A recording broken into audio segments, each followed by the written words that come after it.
Welcome in, everybody. It is football season, and we got Green Canyon Crimson Cliffs going on tonight here in St. George. I would like to say sunny St. George. It's a little bit cloudy St. George today. Caden Formaster here with you, and Devin Dixon on the broadcast. Devin, how's it going? Going good. Actually, Green Canyon probably coming down here expecting, 105, 125 turf temperatures, and it's overcast, mid-90s, upper 90s. Actually, pretty nice night for some football, and we expect this to be an unbelievable early season tilt. I mean, first game of the season, always some jitters. Green Canyon, though, should be a little bit less. They've got a lot of starters back from last year's team that are now upperclassmen and experienced. Meanwhile, Crimson, Caden, they've got a lot of starters that graduated. They got some big holes to fill, but they've got a loaded sophomore, junior, and now senior class ready to step in for those seniors that graduated last year.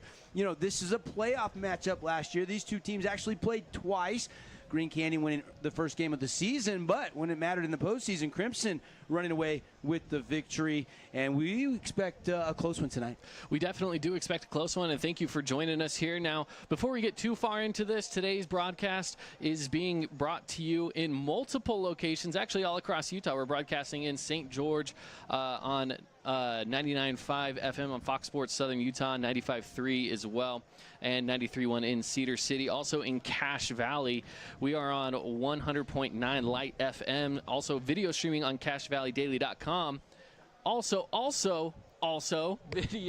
video streaming on FoxSportsSU.com and Region10Sports.tv. So make sure you're checking out all of that. Lots of games going on down here in Southern Utah, that's for sure. Yeah, well, it's always nice. Like, you're driving home from work right now, you're getting your weekend started, but you're not going to be by your radio all night. You got lots of places you can go watch this game once you get out of your car. So I invite you to hit up the live stream. We got Dusty producing tonight's game, and really excited. I can't wait. I mean, we got the season going last night with that Brighton Desert Hills game. Had a Region 10 team playing, going up and beating a 5A team last night, and now kind of the rest of the state getting going tonight. 130th season of football in the state of Utah. Friday night, under the lights eventually, it's back, Cato. It is back, and we couldn't be more excited for sure. So thank you for joining us here on our Findlay Subaru pregame show. We're really looking forward to getting into this one. Again, like you said, Green Canyon bringing back a lot of guys, which is exciting for them. Crimson bringing back a lot of new guys. No, I should say a lot of new guys that are stepping into starting positions. So I know a lot of these guys are hungry to get out there and get that start out there on the field, which will be great for them. So an interesting matchup like you had mentioned before. And again, it's game one. There's going to be some game one jitters. So this game might look a little different than maybe a game that would take place towards the end of the season. But either way, still some good football. Yeah, I mean, you look at Crimson, they were pegged by the coaches and the media second in some polls, third in other polls, behind Desert Hills and Snow Canyon in most of the polls. Multiple preseason polls you can look at. Green Canyon tabbed as the Region 11 favorites, and boy, Region 11 has had a run. Skyview winning a couple years ago, and of course that Riverhawks team from last year that beat Dixie 45-20. And the big question, and this game might give us a little bit of an indication, isn't it Region 10 or Region 11 team going to be kind of the early season favorite to win all the marbles later this fall? That is the big question, and both regions, of course, have great programs fighting for this spot to end up champions at the end of it all in the fall. So this, again, like you mentioned, good indicator for sure, especially between two teams that I think Crimson is set to be pretty good. I've seen polls as far as, one poll where they were ranked number 2 and some where they're ranked about number 4. So I think they're still going to be a top team in Region 10, which will be fun to see what Crimson Cliffs brings to the table in this one tonight. Craig Ander is a very experienced coach, been up there all 5 seasons since Green Canyon opened their doors to the new school. And Coach Alafapo, even though he's a longtime great player in his own right and was with Coach Munkers at Dixie for a long time, then came over here with Coach Tate to start up the Crimson Cliffs program 3 seasons ago. Coach Tate leaving in the offseason to administrative role. So this is his first ever head coaching at the high school level, even though he's been coaching for a long, long time. The chess match between coaches, maybe we'll have that as one of our Red Rock Auto Sales keys to the game here in just a second.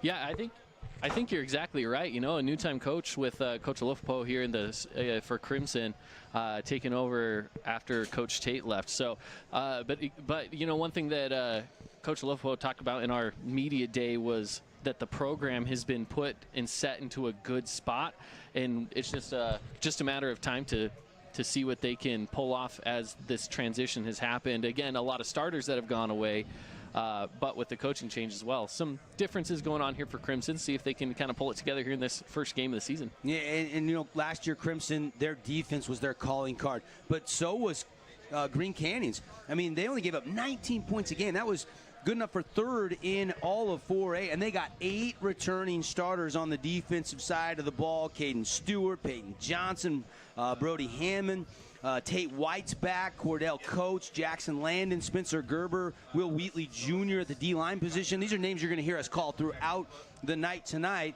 And meanwhile, everybody going on the offensive side of the ball for Crimson. They're basically breaking in an entire new offense. The only skill guy that was in the rotation, he wasn't an everyday starter, is wide receiver Connor Kell. Barbin is the new quarterback for the Mustangs, but there's a lot of people excited about, and we've seen, you know, his cousin Bronson Barbin the last couple of years at Dixie High School, and now we'll still Barbin get his first start as a junior for Coach Olofopo and the Mustangs. Yeah, I definitely am excited to see what they can do with some of these new faces here in these positions. But we're going to take a break, take about a minute here, and we will be back with you with more on the other side here from this game between Region 10, Region 11 on your Findlay Subaru pregame show. You want to do the thing with Jace before?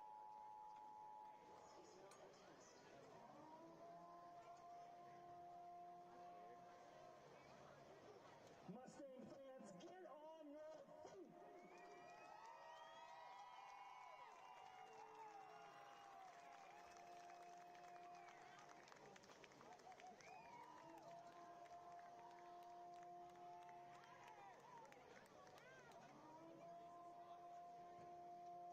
Red Kingdom, get loud!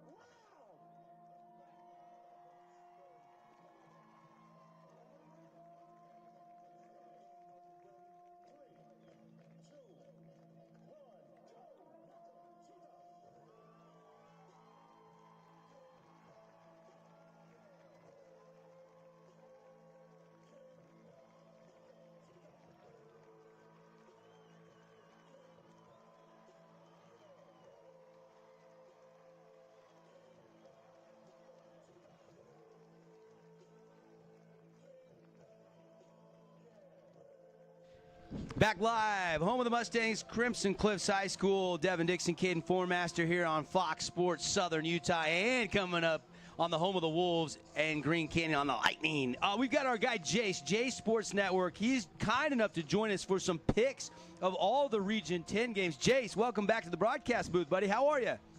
Good. Good to see you, man.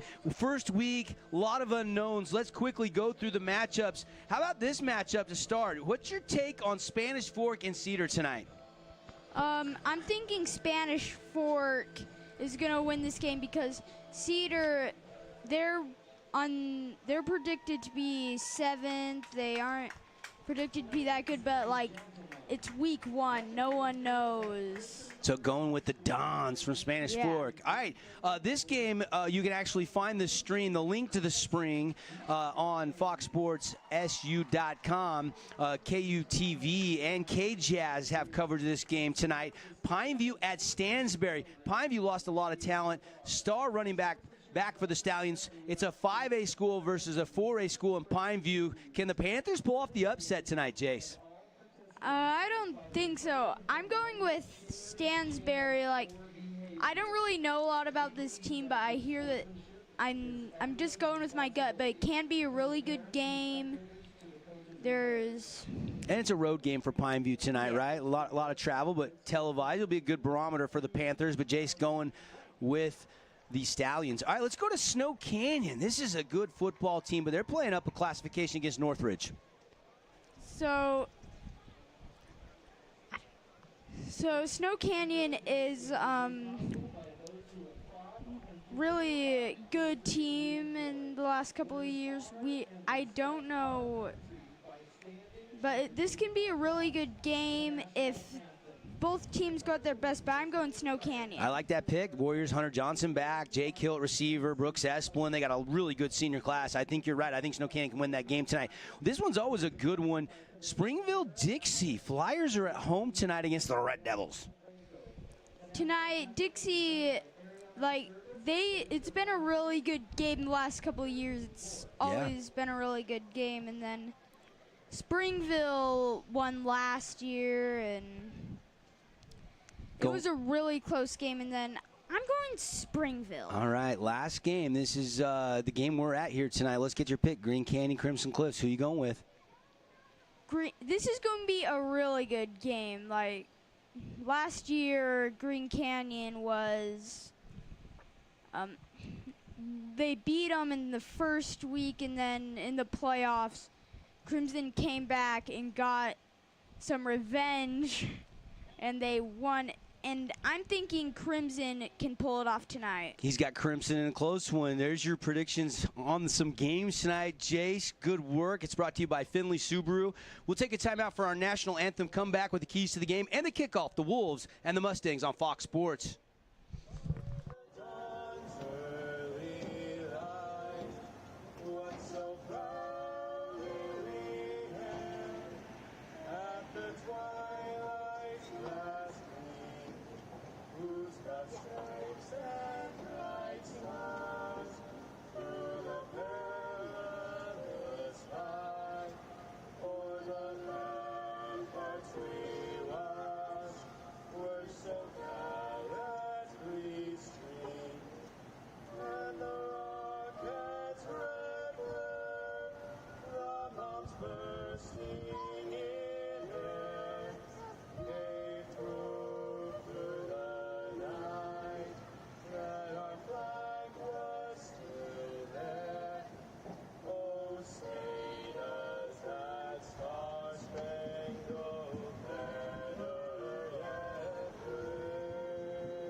Yeah, they haven't started the anthem yet.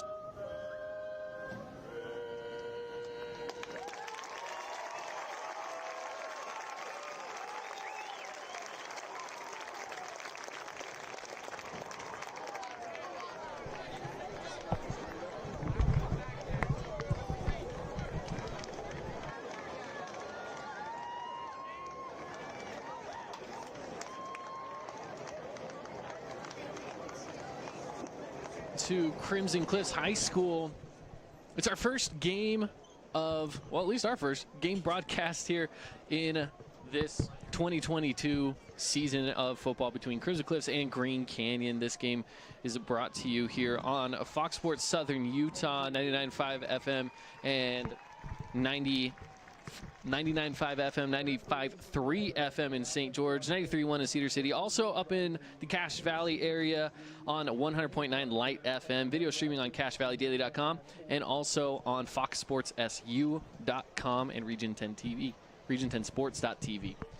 Well, let's get into this game here. Some good matchups going on between both these teams and across the entire region and state. Really, this whole first week is going to be it's going to be a lot of fun. Yeah, no question about it. I'm really excited. I mean, week one, as a coach, you go into it and you always want, limit the mistakes, limit the turnovers, limit the penalties. You want to see all three phases try to execute like at a mid-season to end of the year level. You want that special teams to be crisp with the snapper and the kicking game, and then you need the offense to go. And that's the big question mark. I mean, both these teams hung their calling card on the defense last year. This was a Mustangs offense that really didn't exactly kick it into high gear till later in the season. They're going to be more of a spread this year, Caden. They're going to really spread you out. They're going to throw the ball a lot. You have a good offensive line with 4 returning starters. Actually, one of them moved to D-line, Parker Andrus, just to shore that up a little bit. But I'm excited, Jordan Eaton. I think getting the ball to guys like Jordan Eaton, Connor Kell, and the play of Still Barbin has got to be one of our keys to the game in Red this Rock one. Auto, keys to the game, and one of these is for sure going to be getting into some of those guys. Jordan Eaton is the one guy that I want to talk about a little bit because he's an unknown to me because again, I know he's athletic, but I want to see what he brings to the table because he wasn't here last year for this team. 6'4", though, big target. We've seen him on the basketball court. He can score, can defend, really hustles. I think you could see him, with some jump balls, some corner routes, the old Ted seam. They can move him around. They can run straight fades with him. He's really, really versatile. So I think he's going to be one of the keys for the Mustangs without question. You look at Green Canyon, some of the Red Rock keys to the game. 19 points a game. A lot of those returning starters are back. So can they create turnovers? Can they get to Steel Barbara with some pressure? That's going to be huge. And then offensively, Jack Stevens back at quarterback. Can he distribute the ball around, get it to guys like Caden Stewart, get it to Gavin Christensen, who's a good, strong running back, Boston Stewart, another senior wide receiver.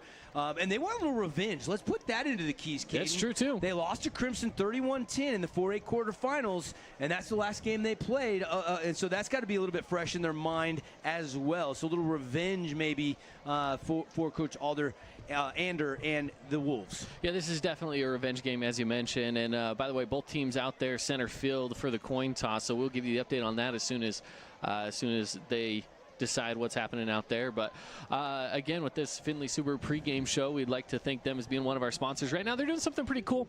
They're accepting school supply donations for kids here in the St. Georgia area as they go back to school. So if you have any extra school supplies lying around and you want to give them to kids who maybe they don't have the finances to be able to do that, then stop by Findlay Subaru in St. George today and help some kids out here in the local area. So, yeah, Findlay Subaru, saving side of the freeway. I mean, who doesn't want one of those new Subarus as well? So you can stop in and get one of those all-wheel drive from Findlay Subaru. So right now on the field, it looks like Green Canyon won the toss. They're going to defer, and they're going to be kicking off from our left to our right to Crimson to start things off here this game. So yeah, Gene Van Orden is our white hat for tonight's game, veteran official, actually the head of the Southern Utah Officials Association, in fact. And Gene and I have had a chance to talk a lot about some of the rule changes. Nothing too crazy this year in high school sports. Every year you wonder if they're going to throw a bunch of new changes in. Just a few little minor changes. The grounding is lessened for the quarterback. That's I saw a play last night in that Brighton Desert Hills game. You thought maybe it was grounding, but it wasn't under the new rules. But other than that, not anything really crazy as far as changes at the high school level. So Wolves wearing the white, working left to right on your radio dial. And, of course, I like those helmets for the Mustangs tonight, all the red with the stripe down the middle. Got the red pants and the blue tops with the red numbers, the white outlined. Nice contrast in color schemes tonight for these two teams, and pretty good crowd on hand to kick off the season. We got a good crowd going on. Student sections definitely filled up. A lot of guys out here, a lot of fans out here wearing some red, and a decent Green Canyon section. I'm kind of surprised at how well they traveled. That's a long drive down, and they definitely made their way.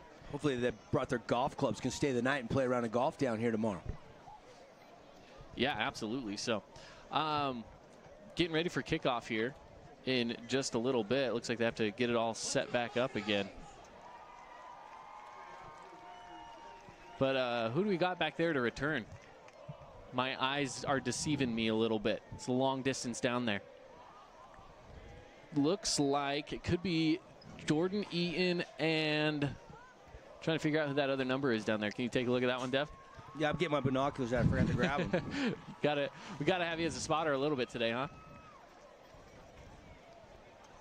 The officials just getting everything set and ordered up, right? A little bit of a quick substitution before things started for Green Canyon on the line. So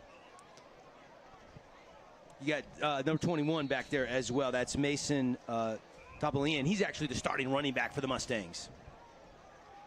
And it goes into Topolian's hands right at the edge of the end zone. So that'll bring it right back up to the 20 to start things off for the Crimson Cliffs. Some Mustangs. How's it feel to be underway in our in this season here of some Region 10, Region 11 football? Yeah, I mean, what a great matchup. 4A versus 4A, could cross over. Saw them play in the postseason last year. you see teams playing up a class or down a class. This one looks like a fair fight. Old Nolan Perry's Power Guide has this as a 2-point power rating differential between these two teams, and we'll see how it plays out. A lot of people think this one could come down to the wire in the fourth quarter, and we'll see who gets off to a hot start. Mustangs have the ball first. Yeah, Barbin back in the shotgun. He's got one receiver off to his left and 3 up to the right. One in motion, looking for that snap. Here it comes. He's going to look back to pass. Gets it across to the middle. And he's brought down after a good gain about 14 yards. And nice little pass. Connor Kell. And they want to go fast. This new spread offense, they're going hurry up style here. Got to wait for the change to set, and then the Mustangs can go. That's just a nice little seam route over the middle, and Barbin put it right on his hands. Barbin takes snap, hands off right up the middle. Good run. Good run there by Mason. How do you say his last name? Topalian? Yeah, Topalian. Yeah, that's exactly right. Mason Topalian. Topalian, I think it is. Topalian. But, you got to credit that offensive line, all those guys that they've got coming back. You got the center and the guard butt to butt on that design draw play, and then they just explode forward, a gashing hole right in the heart of that Wolves defense for another easy first down. Line set. Barbin grabs the snap. He's looking to his right. Has a hole right up the middle. He's going to run right through and slides down for a gain of 8. He just saw that opening, took it. Yeah, I mean, you like a quarterback, like a Still Barbin. We saw him not even hesitate. The quick decision when he saw that he had a little daylight, and that's a almost 7-yard pickup into Wolves territory at the 49-yard line here early on. This Mustang offense looking sharp. So second down now. They gave him 7 on, so 3 more to go. Barbin looking to pass again. Runs out to his right side, across the middle, gets his guy. It's a good reception. Held up at the 31-yard line, but not before he gains a good solid about a 15-plus something game. Luke Childs, one of these young wide receivers coming in, varsity start for the very first time, first catch of the season over the middle. Looking back, hands off up the middle again, just leaving these holes open up the middle. Topalian through, fumble. Looks like it's recovered by Green Canyon. What did the officials say? I think the ball came out. I think it's going to be Wolves' ball. Big hit. Topalian lost it, and that drive will stall out. And the Wolves, as they were kind of bending but not breaking, will have their first offensive possession. And, yeah, just a good hard hit. And that ball popped out. Clearly he was not down. And, man, the Mustangs were really chewing up big chunks of yardage play after play, and a costly turnover there in the red zone. Yeah, right as they reached that infinity title red zone, and it just kind of fell apart. But one thing Crimson's doing well is finding those holes and going through it, so maybe when they get the ball back, they can see something like that happen. But for now, it's the Wolves' turn. Pass out to the right side. Good reception, but brought down pretty quickly. That was Tanner Farron on the reception there. Yeah, we'll see gain. See how fast the Wolves offense wants to go. I don't think they're going to try to keep pace with Crimson after that opening possession, but they are going fairly quick here. 10 personnel empty in the backfield. Looking to pass. Here comes the rush, and he's going to go down. It's brought down by the Mustangs in the backfield for a sack. First sack of the game there. That was number 32 for the Mustangs, Rigby Moss. Yeah, Jordan Phillips came off that left edge, too. Jordan Phillips, I think, got a piece. Maybe give them both a half sack there, and just not enough time with that empty set. You didn't have anybody to chip block on the edge, and they get the sack for a loss down to about the 12-yard line. Set again, ready to go, rolling out to the left side this time. Some room. Gets the pass away, but wrapped up immediately, taken down right back at that original line of scrimmage, maybe even a yard short of that. So it'll be 4th and 11. And that's a good set there defensively to get a 3 and out. You go backwards there at the end of the day after getting the turnover. But, yeah, you get a good kick here for the Wolves. Try to flip the field a little bit as Caleb Nagley will be on, the senior kicker, standing about his 2-yard line. Looks like Green Canyon's short a guy. They got to run a guy onto the field. Going in there just in time. So again, it's 4th down. Wolves looking to punt here. Snap away, and it's a high, shorter punt. It's going to fall down on the 40-yard line and bounce past the 50. and they will pick it up at the 44. That pretty favorable bounce. He didn't get all of that when pressure was coming. Looked like maybe a Mustang had a chance to block that punt, but didn't want to go straight at the kicker and lay out at the feet. So he tried to put one hand as he was running by and didn't get a hand on that football. But favorable bounce, and that's actually a pretty good little punt, you know. Yeah, well, it looked to be like, again, it looked to be a little short, but the bounce on it, bounce roll, and for another 16 yards after the bounce. So Crimson will set up on the 44, on their own 44-yard line. This score still 0-0 with 8:37 left to go here in the first quarter. And good for the Mustangs to try to pick up where they left off on that drive before they stalled out with the fumble. Flag on the play. Dead ball. False start on the offense, so bring it back 5 yards. So it'll be a 1st and 15 now for the Mustangs, now at their own 39-yard line. A little quick movement there on the line for the Mustangs.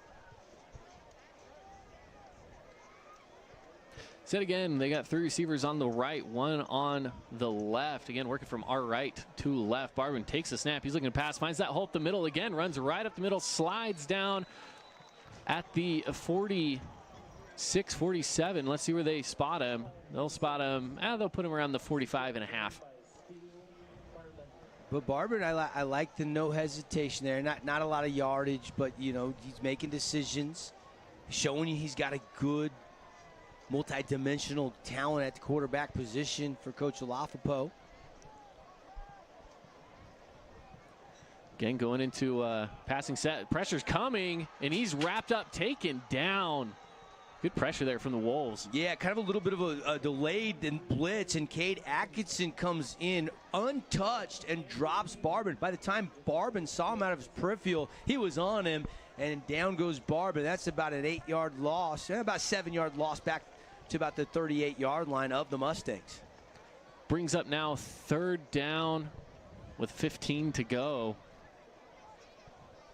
Mustangs getting set, taking a little time after that one to get set. Yeah, that 3-4 defense, you're moving backers around. You got to be able to pick up that blitz.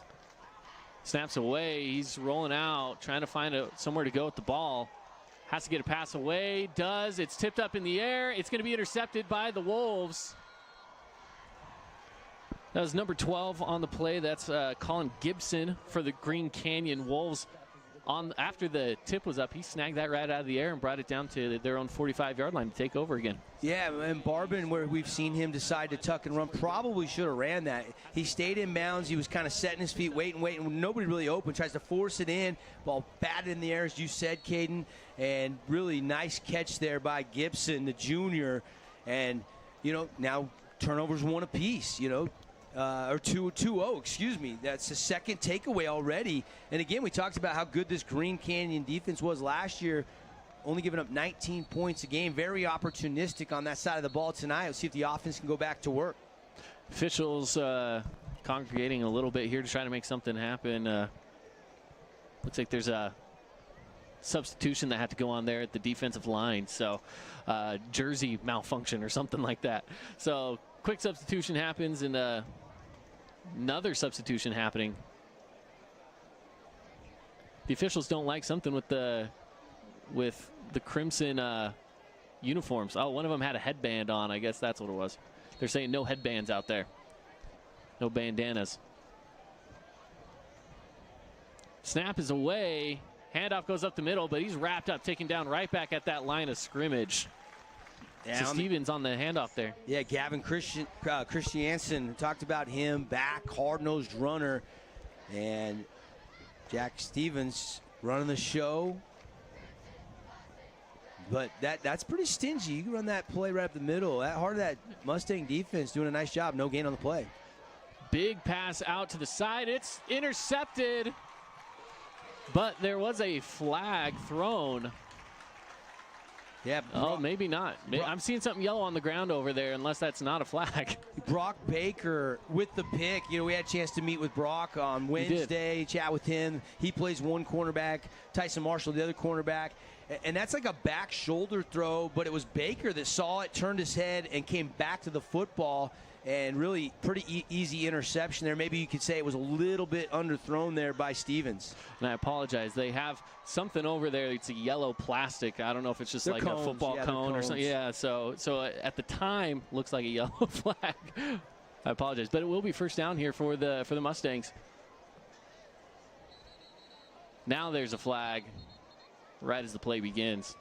Yeah, and like we talked about, the keys to the game, the team that can limit the turnovers, limit the penalties week one, execute a little bit better, going to have a great chance. Right now, Mustangs are going to march back 5 on a false start. They've already got 2 takeaways. The Wolves have been very opportunistic. And fortunately for Crimson, though, they got the ball after their first takeaway of the game, and still no score, almost approaching halfway through this first quarter. Still 6:38 left on the first quarter clock. Something that we're looking for in this game is our Morgan Pest Control defensive play of the game, and a couple of picks already on the board is something that we definitely are going to be trying to pay attention to. So keep those in mind as the game gets closer to wrapping up here.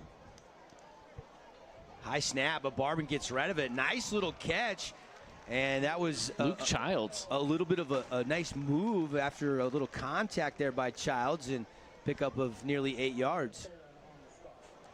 Childs gets up to the 35-yard line. Barbin set quickly, gets the handoff away, and it's going to be taken right up the middle. There is a flag on the play, but not after a gain of about another 5 yards or more, 7 yards. Let's see what this flag has to say. Topalian there again on that run, but thrown kind of from the back, Judge. Maybe this is thrown in the vicinity of a hold there, Caden. I'm just guessing here. Here comes Gene Van Orden with the official call as they'll confer for a second.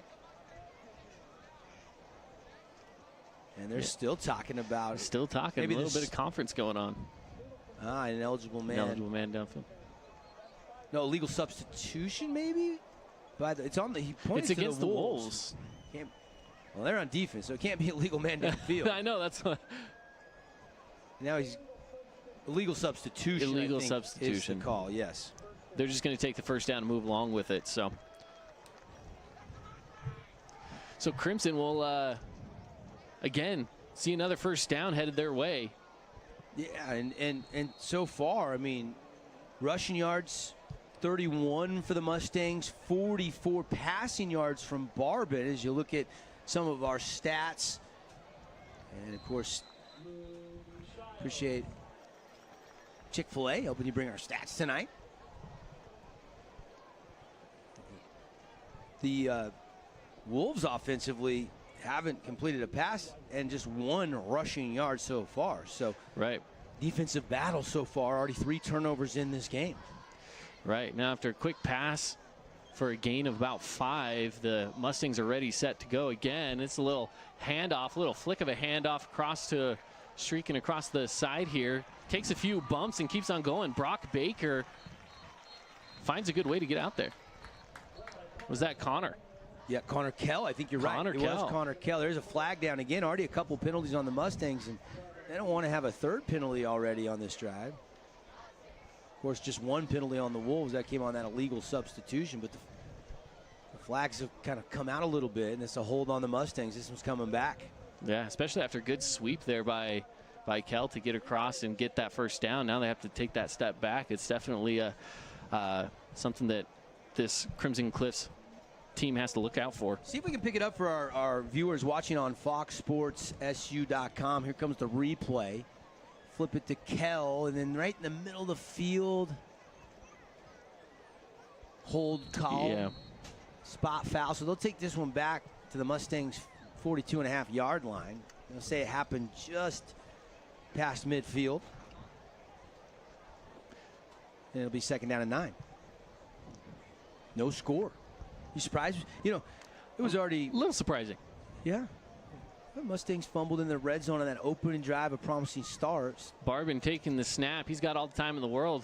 Here comes the blitz now. With all that time, he still ends up getting taken down in the backfield. Cordell Coates coming in and, you know, couldn't wrap him up initially. Barbin with a little spin move, tried to break away, and then he was able to recollect him and drag him down. What a play by Coates. So now that'll bring up 3rd down, about 15. Yeah, Mustangs second sack they've given up. One of their strengths, offensive line. But when you're running a 3-4 defense like the Wolves like to do, Caden, they can blitz from different angles, and they're having trouble with that delayed blitz. That's the second time they've got to Still Barban. Barban set, takes a snap. Again, that pocket holding up. He rolls out to his left, takes it himself, runs it across the middle, slides down, but he does not get into first down territory, so that'll bring up fourth down now. Yeah, I think because of the interception, I think Barban had that clock in his head and felt like, I'm not going to take a shot here. Nobody was really open. Good coverage in the secondary for the Wolves. And then, realizing he couldn't get the first down, sliding. And now the Mustangs will have to play the field position game, punt the football. Luke Messenger here to punt for the Mustangs on a 4th and 5. The Wolves have a couple guys back to receive on about the 10-yard line. Snaps away. There's a flag as well. It's over the head of Messenger. He picks it up, has to try to get rid of it somehow, and he's taken down about the 15-yard line. That's a huge mistake and a huge play made by the Wolves there. And was there a flag? No flags. And this is going to set up shop, I think. Excellent field position right inside the 20-yard line and see if the Wolves can take advantage. Yeah, it was a false start on the play. They're going to decline that, and Wolves football. Wolves get the football in the red zone. So starting things off early. Let's see if we can see a replay of that again. It just got away from him. Just the snap wasn't there. Messenger trying to improvise. He had 2 steps, Caden, where maybe he could have tried to run and quick kick it. But then you give up a block, and then they take it in the end zone. Yeah, you don't want to take it to the house after that. At least you get your defense out there and maybe, try to hold them to a field goal or maybe get a turnover on downs. Well, the Wolves will have the ball on the 18-yard line inside the Infinity Title red zone. Fake for the handoff, tried to take it right up the middle. So Jack Stevens is going to be taken down after they might give him forward progression to stay at that line of scrimmage. So with 3:20 left to play here in the first. That's a great defensive play. I mean, this is a McKay Wright, I think, the sophomore that was there just to make that stop. Big number 34. Stevens set with the offense.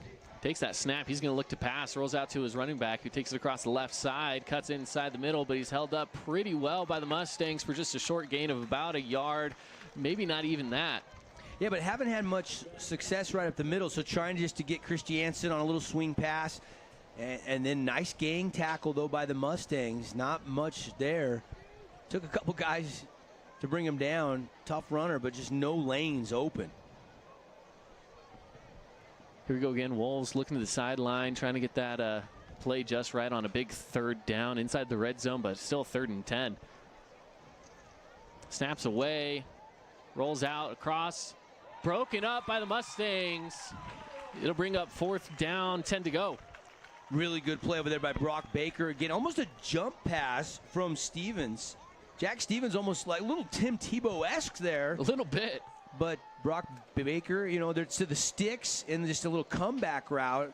And he kind of read it and was able to break on the ball using that left hand not to get an interference call. And now they're going to have to try about a 35-yard field goal in a scoreless 0-0 game. We'll see if the Wolves can convert here. Kicker is Caleb Nagley. Kick is away, and he nails it. So that puts points on the board. 3 points now for the Green Canyon Wolves. We'll take a break after that, and we'll be back with you on the other side in just 1 minute here on Fox Sports Southern Utah and on 100.9 Light FM.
The kick is away, and we have a great return already by the Mustangs to start things off here, coming back from that break with 2:05 left.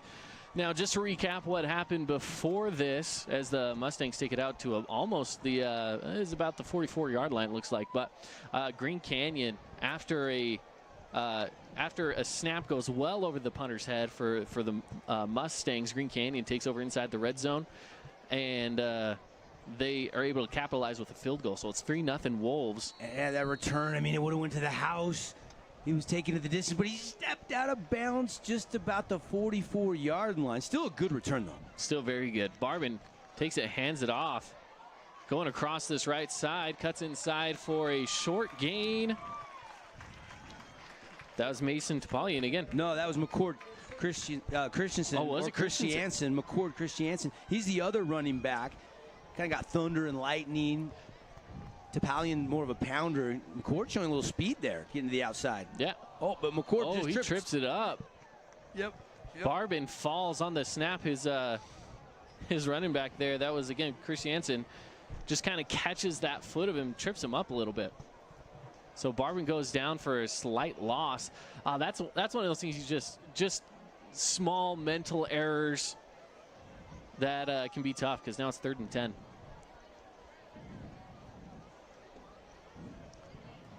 The Mustangs set again, ready to go here. 3rd down. Barbin takes the snap. He's going to look to pass. Gets it away. It's a little low, and the pass is incomplete. Intended receiver of Christiansen. Wasn't able to bring it in, so that'll bring up now 4th down and 10 to go.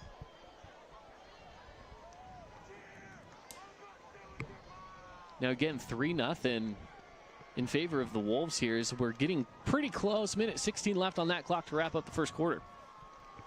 Brooks Esplin has a touchdown for the Warriors. They lead Northridge over at Snow Canyon High School 7-0. So Warriors, one of the favorites to contend for a Region 10 title down here in southern Utah, off to a good start. Hurricane and Mountain Crest, another Region 10 versus 11 battle. No score in that one. About 2 minutes left in the first quarter. Hurricane's turf was getting redone, Caden, so they actually are playing that game over at Desert Hills High School, because the Thunder played last night on the road against Brighton. If you missed that, they won. That was kind of the kickoff game for the state of Utah. They ended up winning 28-21 over the Brighton Bengals. It was a 19-yard pitch and catch between Hunter Johnson and Brooks Esplin of the Warriors to get that score. And now the officials have been busy in this one, haven't they? They've been very busy. All right, so now it looks like the Mustangs are going to take the field for their punting team. Again, Luke Messenger out there for the Mustangs to punt it away. Who do we got out there to return? I know you're the one with the binoculars. I'll let you take up that position. Christiansen is back, as well as, I think it's number 23, Andrew Eaton. The punt is away. It's a pretty good one. High, fair caught at the 20-yard line. So the Wolves will take over at their own 20-yard line and have to fight back.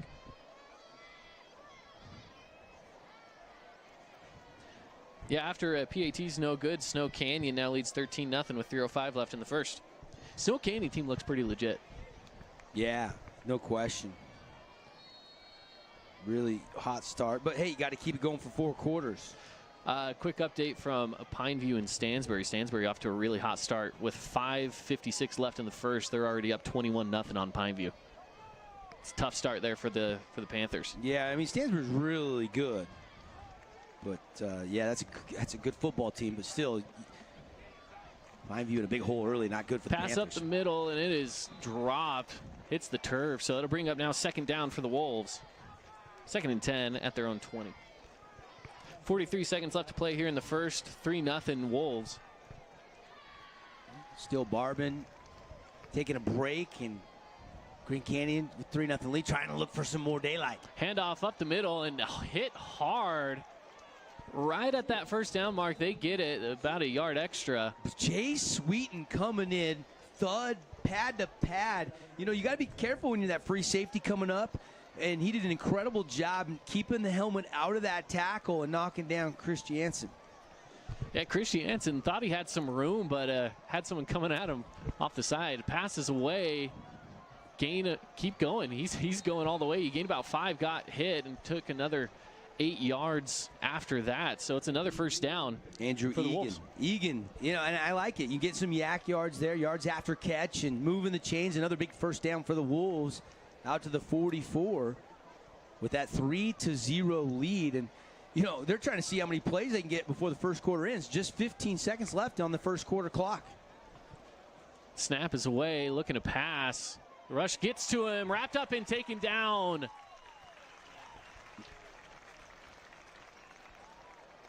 Great job by this defense. That's another sack there. Was that Messenger, I think, that got him?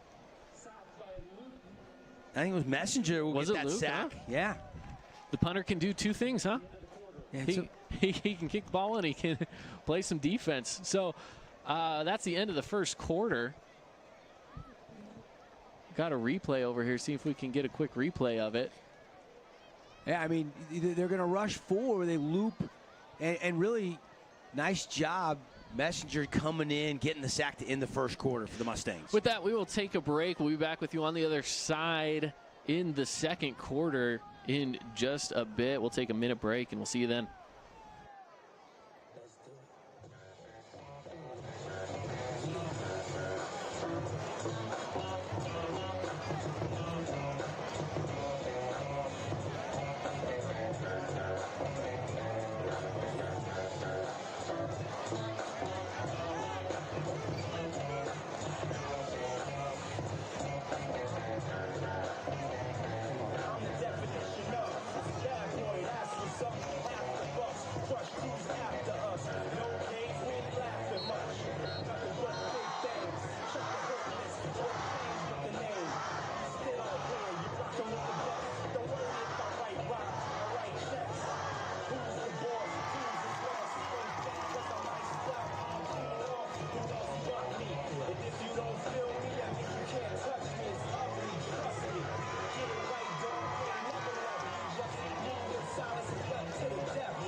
And the Green Canyon Wolves taking on the Crimson Cliffs Mustangs. The Wolves starting things off well in the backfield and able to gain about 10 yards after that big sack came in right at the end of the quarter. So starting things off here in the second quarter.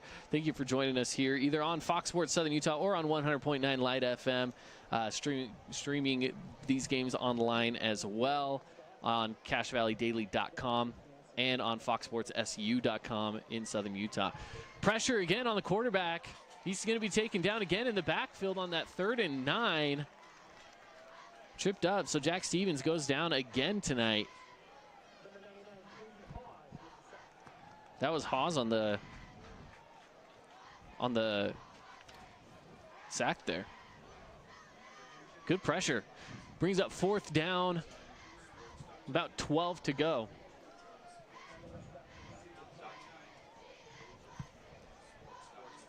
So the Wolves set back to punt things away.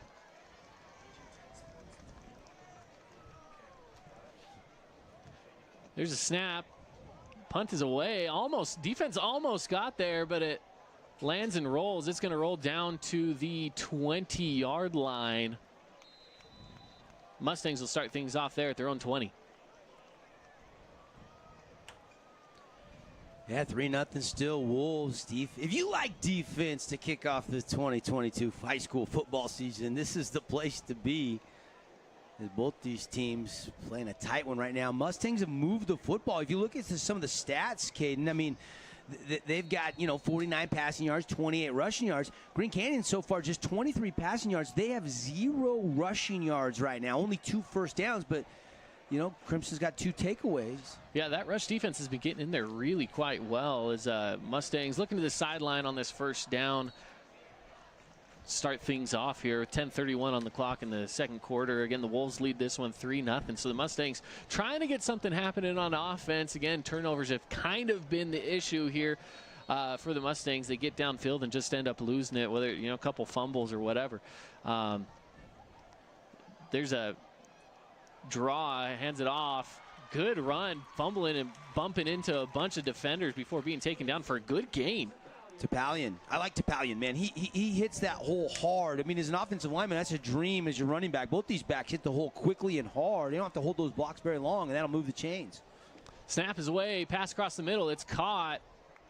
Taken in for a good 5-yard gain. Cordell Coates makes that stop. Nice little tackle there. Ball moving quickly. You started at the 20. We're already at the 39, so the Mustangs really moving the ball quick. I'm watching Coach Wayne Lofapo. He's got the whole defense down here on the benches, coaching them up. They're all eyes on Coach Lofapo while the offense trying to get on the scoreboard for the first time tonight. Handoff. Taken across this right to the left side, or excuse me, to the right side.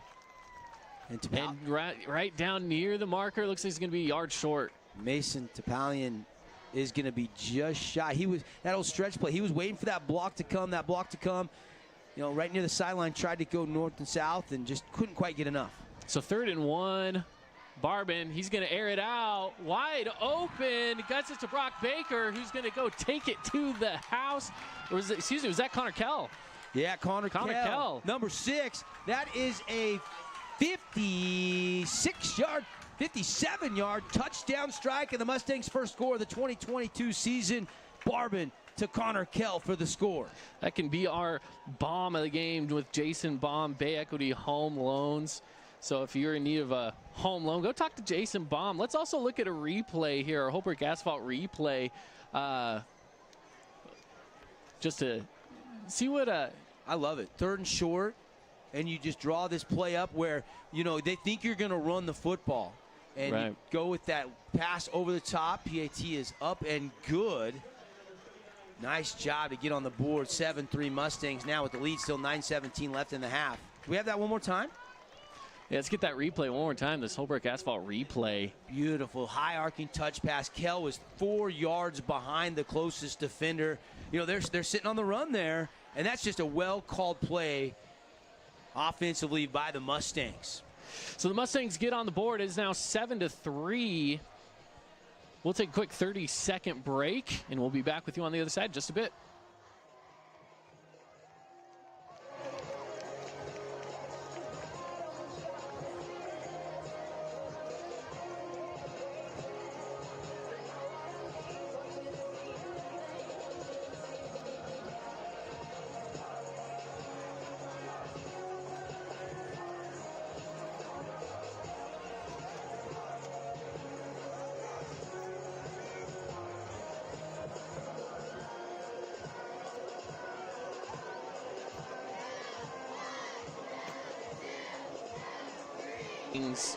Took over the lead, now 7-3 against the Green Canyon Wolves. Mustangs will now be kicking off back to the Wolves with 9:17 left to go in this first half.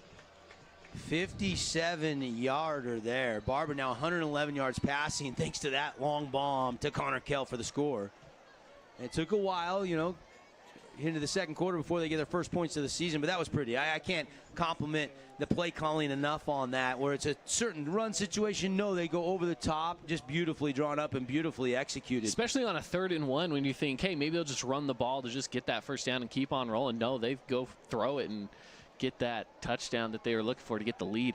Kick is away. It's brought in at the 1-yard line, taking it over to the right side, tripped up a little bit. Christiansen held up at about the 16-17. See where they give him forward progression to, but decent return. I know they were looking for a few more yards on that one, but either way, Wolves will take over. Yeah, we'll see how the Wolves respond now, trailing for the first time in this contest. Stevens trying to get the run game going a little bit. No rushing yards. Trying to find a little balance offensively. Jack Stevens, he takes the snap. He's going to hand it off right up the middle. Good, solid gain of about 7. Maybe give him they give him about 7 there on it. Good run, Christiansen.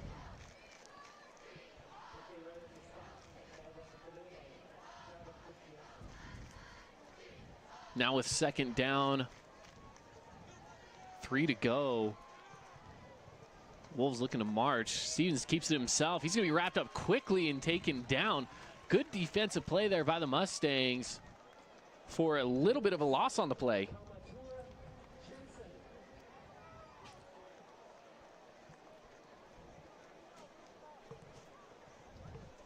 Now with 3rd down, got to fight back another 6 yards or so. Wolves ready to go. No one in the back, but Stevens in the shotgun. They're going with a 5 receiver set. 3 on the right, 2 on the left. Stevens goes for the snap. He's looking right immediately. Gets his receiver. He's going to get the 1st down and a little bit more before he's wrapped up, taken down for a good gain and good 1st down there for the Wolves. Yeah, Christiansen again, using him in the run game, trying to get him going in the pass game. He's running that little seam route in the zone. He sits in that hole over the middle, and then that'll do the trick.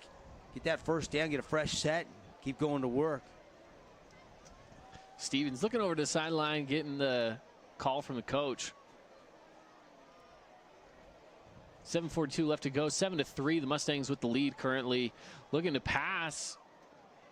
Rolls out, gets it across the middle, or across to the side, and it's good for close to a 1st down to Jordan Phillips. Or excuse me, to Gavin Christiansen again. Christiansen again. Yeah, they're just trying to find him, get him the ball in different ways, all over the field. Prior to that, over the middle, this time kind of outside. And good job of just kind of rolling out, staying away from the pressure. And now you love this. This is a play call where maybe the Wolves could try to do what Crimson just did. They're going to take a timeout, but 2nd and short, you anticipate the run. Maybe you want to dry something up against that cover 2 defense. Too high safety look. So they take this. No, they're not going to take the timeout. They're taking a little bit of a timeout to get a play there, but we do want to thank Chick-fil-A for sponsoring our timeouts here. Chick-fil-A's big proud sponsor of Region 10 sports, and they support them heavily by providing sandwiches all across Region 10 here in southern Utah. Now a 2nd and about a half a yard to go. The Wolves trying to get across. Stevens takes a snap, passes across on a screen play outside to the right, and is taken down after a gain of 5 yards out of bounds. That was Egan, Andrew Egan on the catch. Egan and Christiansen, those have been kind of the guys that Stevens is trying to find for the Wolves offensively, but didn't need much there. Easily picked up the 1st down, just shy of midfield. Wolves marching now at their own 49. Egan, one of these juniors that's coming in that's getting a lot of playing time and doing quite well with it. So 1st down on the Wolves' own 49-yard line, looking to get into Mustang territory here on a 1st and 10. Again, Mustangs holding on to that lead, 7-3 right now in the 2nd. Handoff, it's going to go right up the middle. Christiansen fighting and fighting for yards, and he gets about 8 of them before he's finally taken down. Christiansen, ran it a little bit, but they like him as a wide receiver. Last year, though, didn't get 3 catches, 43 yards was his statistics. Rushing, he had 21 carries, 75 yards last year. So now he's kind of the guy. You can see he's kind of the featured guy in this offense. And now Stevens is going to go all the way over to the sideline again. I think he's got a problem with his helmet, Caden. Kind of looks like it. Oh, he had a bandana on or something like that. And the officials asked him to take it off. Or it came loose and he just Maybe wanted to take it off. You can have a bandana underneath, I think, as long as it's secure, at least unless they've changed that rule. You ever a bandana guy back in high school? I never was, not me. Handoff going to be held up, but he's fighting for a few yards right around that 1st down mark. They're going to give it to him, I think. He got to the 39, or excuse me, the 41. Yeah. Parker Andrews got to him shy of the line, but he was kind of trying to pull him backwards. Yeah, he was pulling on him. And Christiansen just kept the feet pumping there. But they're going to say just shy, inches shy. I'm surprised they don't ask for a measurement here. So 3rd and just a little bit. I think Coach wants a measurement. He's like looking at where the spot is. And unless the center moved the ball forward, I think they've got enough for the first down here. Yeah, Coach Ender over there, he's like, yeah, like, I don't know. I think you guys might want to look at this one. It's pretty close. Yeah. Gene Van Orden comes over, looks down the line, and says, I agree with you, Coach. First down, Wolves. There they go. Now the line judge over there on the side's finally telling him, yeah, you can move those chains. It's fine. So it'll be a first down now for Green Canyon Wolves. The clock continues to run. 6:30 about on the clock right now with the second quarter. Has to roll out, take it himself, but blasted out of bounds. Wow, we got to get a replay of that one. That was a solid hit. That was a level to boom and big hit. I think that was McKay Wright, the sophomore, had a sack early in this game that came all the way from the inside part of the field and making that hit just in bounds. Yeah, Stevens rolls out to the side, but a big hit. So second down, 7 to go. Snap is away. He looks to his right. Reception's there. First down and a little bit more before he's taken out of bounds. Yeah, nice job. I think Connor Dockery, the senior, making that catch. Or was that Egan again on the far sideline? I think it's number 24. I think it's number 24. Yeah, that's Connor Dockery. Yeah. And Wolves, like I said earlier, they haven't trailed in this game till that 57-yard touchdown that put Crimson up 7-3, and they want to retake the lead here. Still plenty of time in the second quarter, 6:14 to go. They're inching closer to that Infinity Title red zone as well, now on the 25-yard line for a 1st and 10 for the Wolves. Snap is away. Stevens looking, gets it across the middle. No one there. Tanner Farron, I think, the intended receiver. But, yeah, that thrown behind him and behind the linebacker in coverage for the Mustangs and falls to the turf, incomplete. Not the worst thing to happen. Just reset here, 2nd down and 10. Stevens looking over to the sideline now. Again, trying to get that call on the 2nd and 10 with 6:08 on the clock here in the second. Snaps away. Going to hand off to Chris Jansen. Took it up the middle for a decent gain of 5 before taken down by the Mustangs. Yeah, good push. Good blocking by your front 5 there. Big O line for the Wolves. You know, just looking down the field, we don't have, Roster doesn't have weight and height, but they look like they've got a little bit of a size advantage on this defense. A little bit. Passes away. It's a quick one out to the right side. He can be tripped up and taken down before he gets that first down marker. So it'll be now 4th down with just a little bit, but they do get inside of that Infinity Title red zone. Dockery reels that catch in for the short game, but now decision time, really no decision. They're going for it. 4th down and 2. Wolves inside the 20, no hesitation here. So the Wolves on 4th down. They're going to take a Chick-fil-A timeout. So with that timeout, we'll take one ourselves. 1 minute, and we will be back with you in just a bit here from Crimson Cliffs High School as they're taking on Green Canyon Wolves. Intermountain Sports Medicine is a proud sponsor of Crimson Cliffs High School Athletics. We would like to take a moment and say thank you to our athletic trainer Ashley Warren and Dr. Graves for their support of CCHS. Also, there's been a delay in shipment of merchandise which should be available for next week's home game. If you pre-ordered game day shirts and haven't picked them up, you can do so at concessions.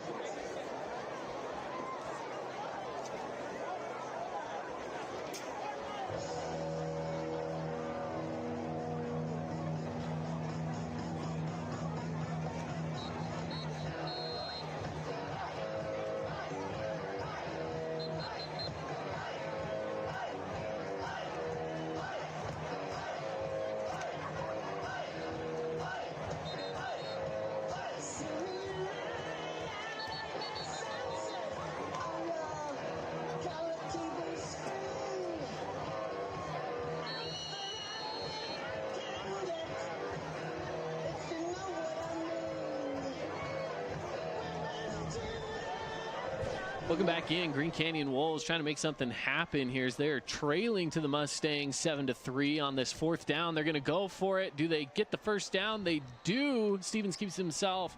He falls across for a short gain. Just enough, though, for a first down for the Green Canyon Wolves. How about this? Crosstown, Hunter Johnson, already 4 passing touchdowns, and they are taking it to Northridge 27-0 right now. Wow. That is quite impressive. Lost the ball on that play.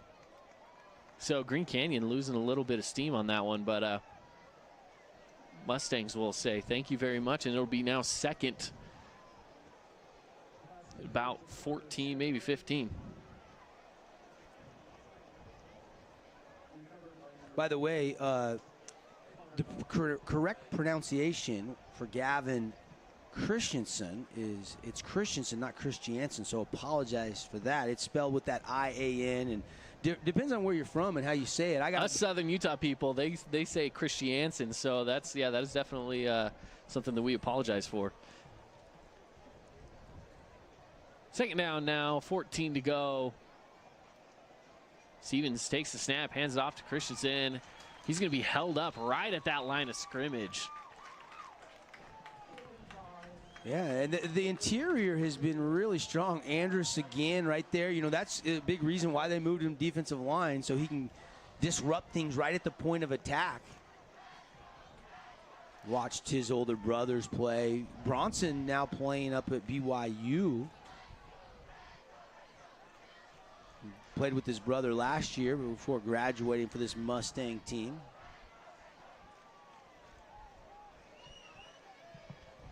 So third down, Green Canyon trying to take some time on this play. They want to get into that end zone if they can before the end of the half. Again, 7-3 right now, Mustangs with that lead. Yeah, I think they're kind of thinking, hey, let's not go too quick and give Crimson too much time to put a counter drive together.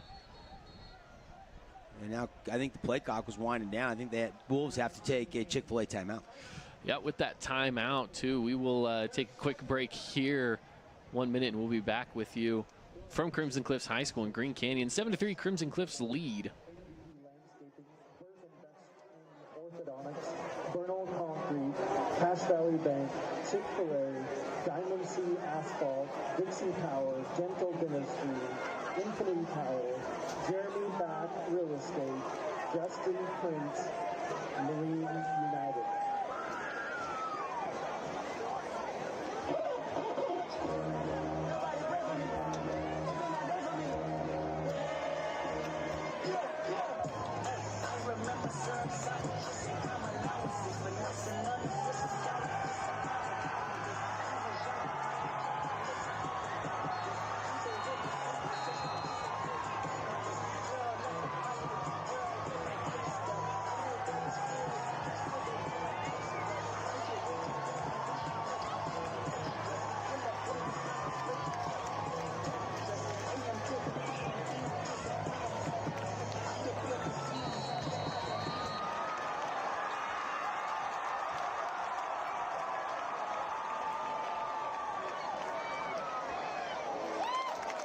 To the action at Crimson Cliffs High School, Green Canyon Wolves visiting down here, and they start things off with a big play, trying to air it out there to the edge of the end zone, but it's no good. So that'll bring up now 4th and long at the 19-yard line, but they only need about 15, 16 to gain before that first down, but still on a 4th down.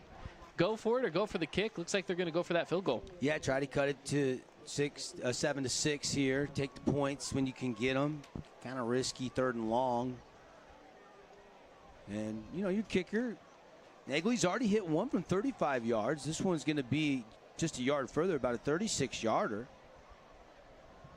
Snaps away. It's low. It looked like it was blocked. It's barely lands in the end zone. So Mustangs hold off another score there by the Green Canyon Wolves.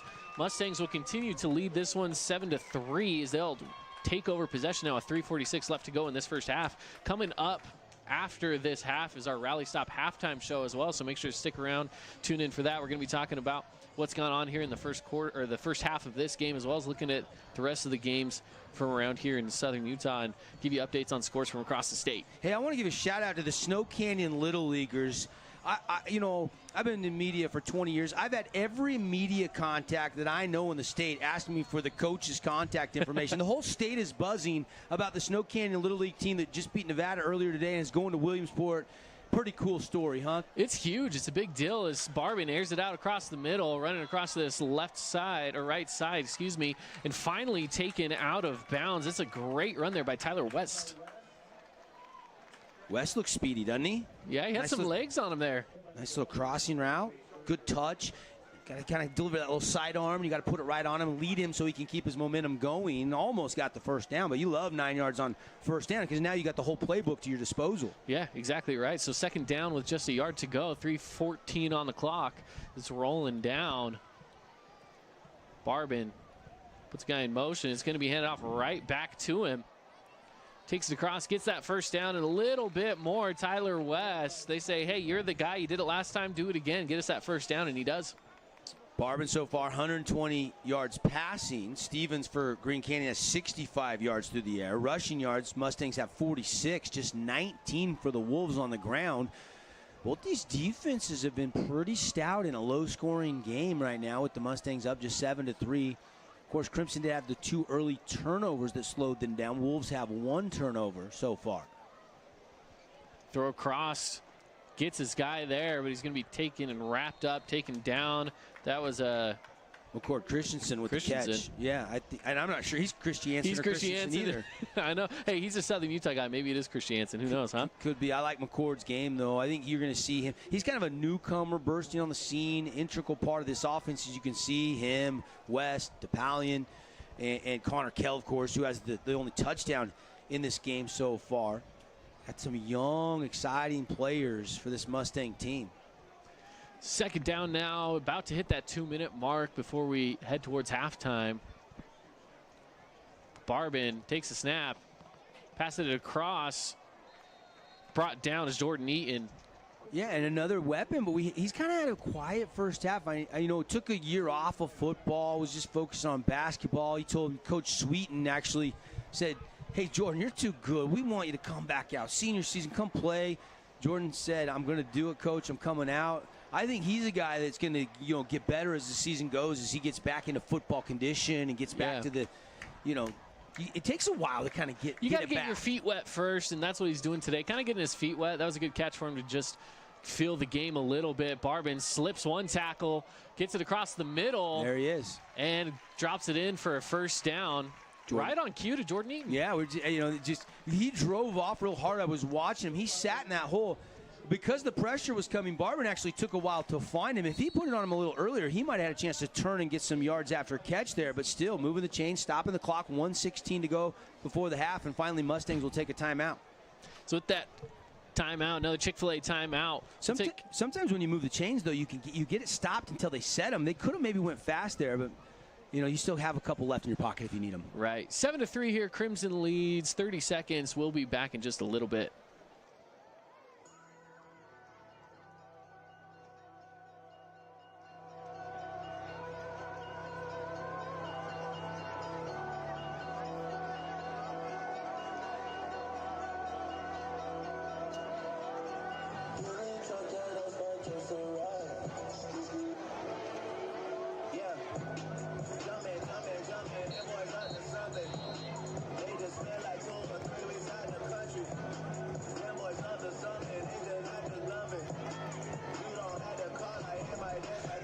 Welcome back in. 1:16 left to play in this half.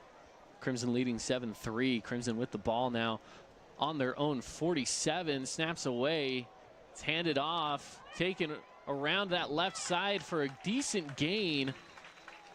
About 6 yards. Every time I look down, Snow Canyon scores another score. 30. They're 34. Jake Hill just scored 34-0.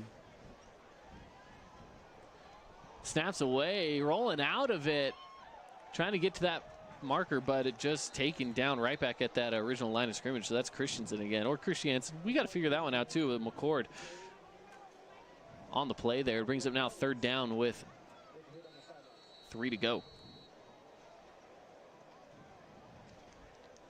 Yeah, but 3rd and 3, manageable here. Take another timeout, draw up what you want here to move the chains. You want to probably throw the ball here, and maybe even something to the outside, try to get out of bounds, move the sticks, and stop the clock here with just 40 seconds left in the first half. no matter what, you don't want to make a mistake here. You don't want to leave any time or turn the ball over here, but you'd love to get into field goal range if you could. Yeah, absolutely right. Or take a shot. Yeah. If you get the first down here, now you can take a couple shots to the end zone. Right. Another Chick-fil-A timeout taken out there on the field, but we'll keep it right here as we're getting close to rounding up. Again, getting close to that Rally Stop halftime show. I want to thank some of our sponsors from up in Logan as well in the Cache Valley area. We got to thank New Horizons Beauty College, DD Auto Salvage, Advanced Integrated Systems, the Hernandez Group with Keller Williams Realty, Express Auto and Tire, Cater Shop, and CacheValleyDaily.com. Some of the sponsors from up there, thank them for being a part of this 4A football season. Snaps away to Barb, and he's going to look across. Almost tipped away, but either way, incomplete. Wow, that was Tate White out there trying to lay it out for that. Yeah, that was almost an Oski. And then I think he had a chance to make that catch, but because he dove in front, just disrupting the concentration there. And now 4th and 3, looks like the offense staying on the field here. Well, 36 seconds left on that clock before we hit into halftime. Not a bad play. No, trying to go to the outside. That's what we kind of thought they might try to do. Yeah, 4th down, 2 to go, 3 to go. Barbin takes the snap. He's going to look to pass across the middle. Oh, it's tipped up. No good. Oh, Connor Kell just could only get one hand on it there, Caden. I mean, maybe just out in front, a few inches too far. If you would have brought that in, that would have been like Sports Center top 10 material, man. That would have done enough. But nonetheless, now you got to be careful. The defense got to come out there. We'll see how aggressive the Wolves want to be, but their defense did their job. Yeah, the defense did exactly what they're supposed to do. So Green Canyon still holding on here. Again, 7-3. The Mustangs leading this one as we're getting close. 30 seconds left till halftime.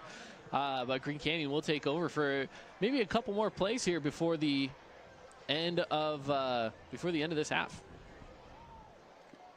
You know, you're only down 4. You deferred, so you're getting the ball second half.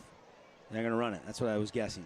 But big play. Big play right up the middle. Good first down gain by Christensen. He gains about 13 yards. Yeah, they'll give him 13 on it. So he gets across into Mustang territory.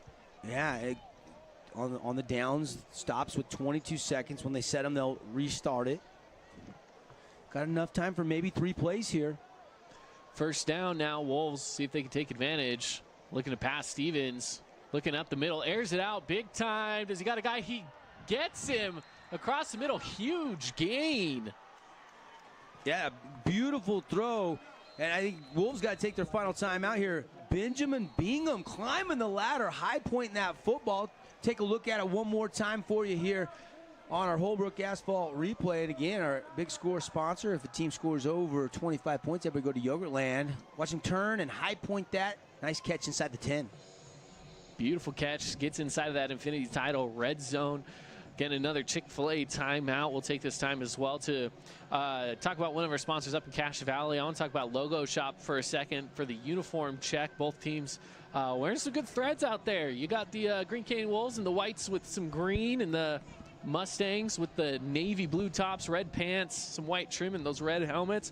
They're looking good out there. Yeah, no question. The uniforms now just keep getting better and better, but there's some tradition, right? Some teams that, especially in the NFL, you got teams that, you know, you don't chain, the Cowboys, and, you know, some of the alt jerseys they've failed miserably on, like the Packers Bumblebees or the Tampa Bay Creamsicles. You know, you can just get rid of those. Some of those colorway jerseys were not the best. Yeah, a little bit of a just simple kind of Eagles look by the Wolves. No NFL team kind of has the scheme the Mustangs have, though. Not that I can compare to. Kind of an Ole Miss kind of look to them out there. Yeah. Snap is away on this first down. They're going to try to go for the corner. Gives him a pass interference call. There's the flag. I was waiting to see if they would give him that. Let's go back to replay on that one, see if we can take a look at where this penalty came into play. You got Tyson Marshall on an island. He just never turns his head. He never turns and finds the football. I think that would have been out of bounds had he brought it down, but this is going to put the ball at the 2.5-yard line with 1 play left. Do you take the 3 here? I don't think so. Coach Craig Ander going to go ahead and leave the offense on the field, at least for the moment being, and try to take the lead on the road here at Crimson Cliffs. So, yeah, with 1 second on the clock. You got to be ready. They're going to start the clock on the ref's command, so they got to be ready. Yeah. No, maybe they're not. Thought Maybe where they it's an would. out-of-bounds play. I guess the ball went out. But it is another flag on the play here. Yeah, some movement maybe. The side judge threw the flag. False start. Giving false start to the offense. So that'll push him back a little bit. That's okay, though. If you're throwing the ball here, a little bit more room, a little bit more space is not necessarily the worst thing in the world. Snow Canyon scores again, 41-0. Still not quite halftime. Mountain Crest leading Hurricane 14-0. Here we go. Snaps away. Stevens rolls out. Tries to get a pass away, but it is not there. Good. So that brings up our rally stop halftime show. Brayson 7-3. Brayson Phillips, Caden. He comes off that left edge, got into the face of Stevens. Stevens felt like he was going to get sacked, so he had to just throw it away. And the Wolves, golden opportunity there to score before the half. They come up empty, so the Mustangs take the lead into the break. So with that again, yeah, Mustangs leading 7-3. We'll take a break. We'll be back with you in, let's take a good 2-minute break, and we'll be back with you in just a bit here from Crimson Cliffs High School.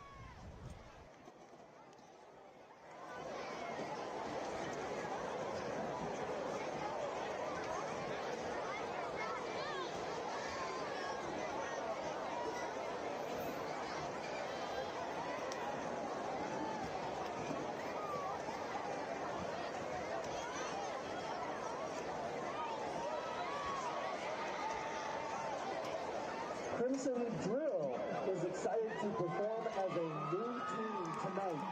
They will be performing a hip-hop routine that they learned at camp. Crimson Drill is coached by Leanne Schumann and assisted by Riley Keenan and McCall Spears. Crimson Drill!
Choose a side. Step out of my zone. I had to get out of the law. Had to get out of the law. This how we came break. Here we go, make shoot for the stars, don't say. Gotta go hard. I ain't got time to work. I gotta go hard. I gotta elevate. They went up right. I'm just gonna let them have it. The Green Canyon Wolves battling it out. This has kind of been a battle of defenses here. The score right now 7-3 with the Mustangs in the lead. And this one's again, like I said, a little bit of a battle of defenses. Oh, absolutely. I mean, the early turnovers, 2 takeaways by the Wolves, 1 when the Mustangs on the opening possession of this game were driving. I mean, they were getting chunk play, and then boom, Topalian gets a big hit, ball comes loose. And then the Wolves got a Barbin throw from the sideline that was tipped in the air. They get a second takeaway. But Mustangs able to get an interception of their own. Brock got a nice little pick coming back on a ball that was kind of an outside shoulder throw. Brock Baker gets a takeaway. The only touchdown in that first half, 57 yards. Barbin hit Connor Kell. And that was 3rd and 1 after the Wolves had taken a 3-0 lead on that 35-yard field goal from Nagley. boom. You think run? No. Barbin lobs it high, soft, right into the hands of Connor Kell. Goes untouched into the end zone for that special moment when you touch it down. And that's really it. I mean, what did it take me 20 seconds to recap the scoring in that first half? Defense kind of ruled the day so far. So far, that's exactly what's happened. We did have a few mishaps on defense in a few different ways. I mean, one thing, first off, this Crimson Cliffs defense has been able to get into the backfield of the Green Canyon Wolves multiple times. There's been a couple of sacks, a few different tackles for loss. The rushing game took a while to even get any sort of yardage on the board just because that Crimson Cliffs defense was pressuring them so hard in the run game. But at the end of the day, still Green Canyon was able to get the first points on the board. Big part of that due to a big high snap that went over the head of Messenger, the punter for Crimson Cliffs, and Green Canyon, again, with it being a fourth down, they recovered it well into the Infinity Title red zone. So they were able to start things off at the 19-yard line, made it easy for them to at least hold on and get 3 points. But then again, at the end of the day, Green Canyon got into the red zone a few different times and only were able to get points on the board once. Yeah, I mean, and we always get excited about our Holbrook Asphalt big score dessert. We're way behind pacing of over 25 points from one of these teams to get everybody that free big score dessert. But the good news is that big score dessert counts for every Region 10 team. And right now, as you look at some of the scores from around the region, there's some points put up on the scoreboard. I mean, last night, Desert Hills 28-21. They beat Brighton on the road. Good start for Rick Berry and the Thunder. Flyers are in a little trouble right now over at home against Springville at the half. It is 28-7. 28-7. Springville is leading Dixie. Hurricane in a little bit of trouble right now. They trail 14-0 in a game against another Region 11 opponent in Mountain Crest. But, man, this Snow Canyon team, Snow Canyon is just pouring it on. 41-0 last I saw. I think that's still the score. It is still 41-0. Right now, it is a fourth down with a little bit to go. It looks like JV team's probably going to be on real soon. They're probably going to be sending them out real quick, but it looks like it's a fourth down right now for the Warriors in their own territory. So they've got to be getting close to halftime out there too. But again, 41-0. That's a big time score. And right now, Mountain Crest is leading over Hurricane 14-0. Not the 41-0 flip them. It's 14-0 out there. Being played at Desert Hills High School as Hurricanes trying to get their stuff kind of wrapped up out there on their turf. So a couple scores for you there. I haven't seen a Cedar Spanish Fork score just yet. I thought that was a really tough test for Cedar week one. I know Stansbury came out hot against Pineview, and it is 7-0 Spanish Fork leads Cedar right now. I'm guessing that game's got to be closing in near halftime, just like this one, or late second quarter. 42-0 now. Stansbury is just rolling against the Pineview Panthers. Yeah, and then again here right now it's 7-3 Crimson Cliffs leading over Green Canyon, but another one of these big blowout scores for you Region 10 fans up there. Bear River is not doing too hot against Morgan. It's 23-0. Yeah, take a quick time out here in the Rally Stop halftime. I've got some stats we can share when we come back. Very good. We'll have that for you on the other side. We'll take a quick 2-minute break. Be with you in just a bit.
merchandise.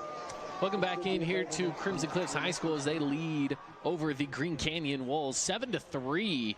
Thank you for joining us here, whether you're listening on Fox Sports Southern Utah 99.5 FM in St. George, 93.1 in Cedar, or if you're listening in Cache Valley on 100.9 Light FM. Streaming the game live as well on video. If you go over to foxsportssu.com, you can watch this one live, and also video streaming on CacheValleyDaily.com. Yeah, lots of ways if you're on radio and you want to watch the second half. It's a good one. 7-3. Let's take a look at some of the first half stats inside our Rally Stop halftime show.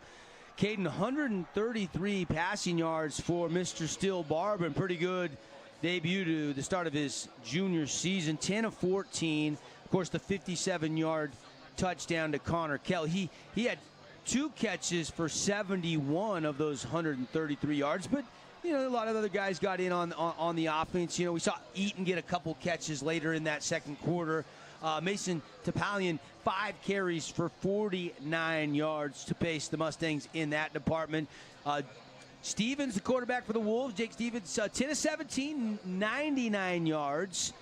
Gavin Christensen, 6 carries for 43 yards. And then Bingham had that 1 catch for 34 yards, kind of got him down inside the red zone there late before the end of the half, but they couldn't capitalize. So those are some of your stat leaders.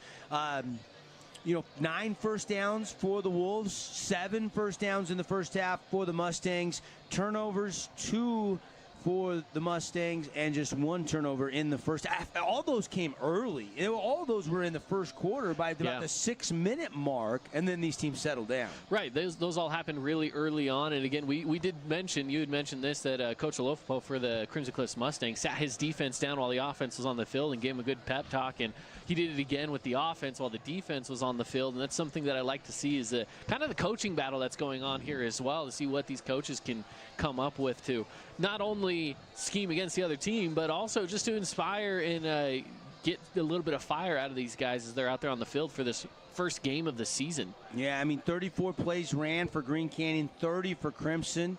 Time of possession really even, 11:29 to 11:51. Not really anything else that jumps off. Third down conversion is always a big stat in a lot of games, and that could come into play in the second half. 1 of 6 on third down for the Wolves, and just 2 of 6, 33% there for the Mustangs. Penalties, you always look, hey, you limit the penalties week 1. That's always a barometer how well coached you are and disciplined. And in that department, 4 penalties, 35 for the Mustangs, just 1 penalty for 5 yards. That was an illegal substitution for the Wolves. 2 sacks for Green Canyon and 3 sacks in that first half for the Mustangs. So both quarterbacks had a little bit of pressure, some design blitzes, and we'll see if that becomes a factor in half number 2 as well. Yeah, definitely something that we're looking for as we're winding down this halftime. And want to thank again Rally Stop for being our halftime sponsor. So especially for you fans that are down here visiting Southern Utah, if you're heading back up to Cache Valley or vice versa, you stop by Rally Stop in Cedar City on your way out of town, and make sure to grab a snack, fill up that car, and get back on your way. So thank them for being one of our sponsors here tonight. Again, here's a few of the scores from around 4A. As we getting around halftime for all of these. Starting things off, Logan is currently leading 10-0 over Viewmont. Ridgeline and Bonneville is a close one at 7-6. Mountain Crest Hurricane, as we mentioned before, is 14-0. Springville and Dixie, another one just across town here in St. George. Springville with the lead, 28-7. 14-7 for Skyview over Salem Hills. And that's kind of where we stand with some of the other scores that we had mentioned before. This one here, though, 7-3, Crimson Cliffs with this lead in this cloud cover day here in St. George. Yeah, just fun for these kids. You put all this work in, you start playing football, maybe second or third grade, maybe even flag football a year or two prior to that. And for a lot of these kids, this is the start of their senior season, and you put in all that work, and here you go. And you don't get many chances. You got the regular season, and it's gone in the blink of an eye. And with the RPI now, Caden, you and I have talked a lot about this. Every game matters so much. You play good teams and you beat good teams. And I think both these teams are going to win some games in their respective regions. Absolutely. Green Canyon picked to win Region 11. Crimson picked, anywhere from 2 to 3 to 4, depending on what poll you looked at in Region 10. So, the winner of this game is going to get a little bump in that early RPI when it comes out. And, that's a factor, man. You want the best seed you can. Really early to start talking about the playoffs, but with the RPI, with every game mattering, it is a factor right out of the gate. Especially if you're playing good teams, because whoever even loses out of this matchup, if that other team goes on to win a bunch of games, that still does help you in the RPI in the long run. So something to look out for. The RPI, kind of weird, kind of finicky the way it works out. Some people love it, some people don't. At the end of the day, if you're playing good teams and you're and as long as you're beating even better teams, that's the best way to do it. Just win the games that you're supposed to win, and the RPI will treat you well at the end of the day. So both teams heading back onto the field. We're going to take another break here before we start things off in this second half of play. So we'll take a quick minute and be back with you in 1 minute here from Crimson Cliffs High School.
Canyon Wolves score right now 7-3, the lower scoring game here heading into this second half of play. It's Caden Formaster with you and Devin Dixon on the broadcast tonight.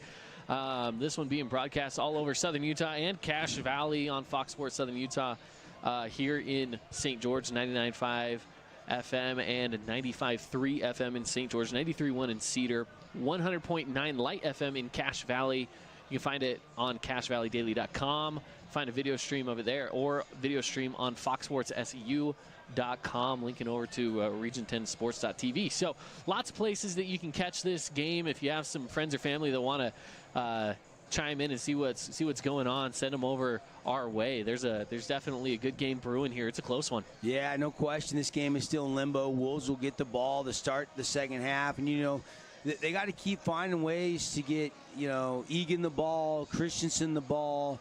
Stevens maybe get that deep shot. He had that 34-yarder to Bingham late in that second quarter. They need more big, explosive plays. There hasn't really been a lot. I mean, the longest play of this game was obviously the 57-yarder by Crimson Cliffs on that touchdown to Connor Kell. But aside from that, 34 yards, the longest play for Green Canyon. I'm kind of curious to see, can either one of these offenses against two really well-coached defenses come up with explosive plays in half number two? That is really a big question, is if these offenses can start to take off a little bit more. The numbers have been kind of quiet so far on the offensive side. So if they can do something, and I know that both these offenses have the firepower to get things rolling, the question is just if and when that actually begins to happen. And again, it is game one of the entire season. These guys, they're a little rusty in game play. It's a little different than being out there on the practice field and being in those summer camps and doing all these things. This is a new beast. It's got to feel good. Oh, I bet the adrenaline feels awesome. To finally, after fall camp, hit somebody else. All those 7-on-7s and team camps over the summer. Real quickly, a couple scores to wrap up our Rally Stop halftime show. Morgan leading Bear River 23-0. It's still Spanish Fork 7, Cedar 0. Skyview leading Salem Hills 21-7. Springville at 28-7 lead that game now into the third quarter. Dixie down by 21. All Warriors 41-0. They're leading Northridge right now. Mountain Crest still leading Hurricane 14-0, and Stansbury is just laying it on Pineview now 56-0. The Panthers getting shut out in dramatic fashion. There's still under 5 minutes left in the second quarter of that game. So not going well for the Panthers right now on opening night. Yeah, it's definitely a tough one right there. So a lot of football being played across the state. It's definitely just a fun time right now. Some of this preseason play is a lot of fun because, yes, we're spoiled with a 4A on 4A matchup here tonight, but some of these other matchups, you know, seeing some 4A against 5A or even 6A schools, seeing how they fare against some of those big ones, it's kind of fun to see the competition that way. No question. So Crimson will be kicking off to Green Canyon to start things off here in the third. Kick is away. Brought in at the 2-yard line, bringing it right down the middle for Green Canyon. He's got himself a hole. Gets wrapped up, taken down at the 25-yard line. Yeah, Audenshaw, pretty big foot. Would probably love to get the touch back there, the lefty kicker for the Mustangs. But again, another really, really good tackle by McKay Wright. I mean, I keep calling McKay Wright's name on defense and on special teams. Just a sophomore. He comes in and makes that tackle right at the 25-yard line. And here comes Jack Stevens and the Wolves down by 4 to start the second half, their first offensive possession, trying to set up shop and maybe look for those big plays if they haven't really been able to get behind this Mustang defense all game long so far. Yeah, and that was Andrew Egan on that return for the Wolves, who brought it out to the 25. So a pretty decent return to start things off here. 1st and 10. Jack Stevens setting the gun, takes a snap, hands it off to Christensen, cuts up the middle. Good gain, ends up falling forward for potentially a first down. They'll put him right at the marker. Yeah, nice little run there, little RPO. That was a nice tackle by Scott Neeson, number 49 for the Mustangs. Wolves get that first down, snap is away, keeping himself Stevens. He's going to throw it across to the side on a little screen play and taken out of bounds after a pretty decent gain there for the Wolves. And he took a shot, receiver down, way behind near the bench area. Coach is not happy with it. Flags flying on the far sideline. It was definitely close to being a hit on the boundary. I couldn't tell exactly where it happened. It's on the far side of the field from us. Andrew Egan was the guy that made the catch. Oh yeah, that was that was number 23, Andrew Egan. Yeah, it was sweetened little contact little bit there, but Coach took offense, and maybe he's going to get the unsportsmanlike on the Green Canyon staff and bench area, so that's going to back them up 15 yards. Yeah, that's a tough break for the Wolves now at this point, but it's one of those plays or one of those things where it's just the sportsmanship plays when those come into consideration. The flags, I should say, and those penalties. It's tough because it's like, hey, yeah, is it kind of shooting yourself in your own foot a little bit? It's tough because it's not on the field play. So, I could see, though, it happened right in front of him. He wouldn't have said anything. He felt like it wasn't a little bit of a hit, a half a step out of bounds there, but it wasn't a malicious hit. No head hunting going on. And sometimes as a coach, you want to fire up your team too, and you might accept that penalty just to get some fire under your team to show your team that you're into play. Snaps away. Stevens getting some pressure, tries to get away, but it falls on the ground. Mason Schumann coming off that left edge. I believe it was Schumann that came on the outside rush. Or was it Jordan Phillips? I think it was 42, Jordan Phillips, that came, or Brayson Phillips. Brayson Phillips. It was Brayson Phillips. 42, not 43, my apologies. Putting the pressure on the QB, Stevens. So third down, a lot more to go. 15, 16. Maybe give him 17. Stevens gets the rush coming at him again. He dumps it off. Decent game, but again, another solid hit. This one, another flag out there. That hit did come a little late. Well, and because Coach was complaining about the other one that was questionable near the boundary, now the officials are paying attention to that. See if we can take a look on the replay. We'll take a replay here on our Holbrook Asphalt replay. See if we can see what happened there. And it is a personal foul. And a nice job. They're just getting Egan on a little delayed, screen route, and definitely right in front of the official.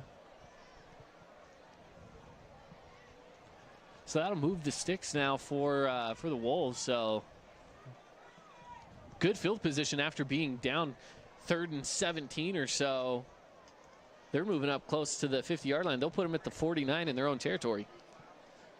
Seth the Cow just had a 96-yard kickoff return, and the Flyers have cut it, the Springville lead to 35-14. We'll keep you updated. First down for the Wolves. Handoff to Christensen. He tries to find that hole up the middle, falls forward for a gain of 4.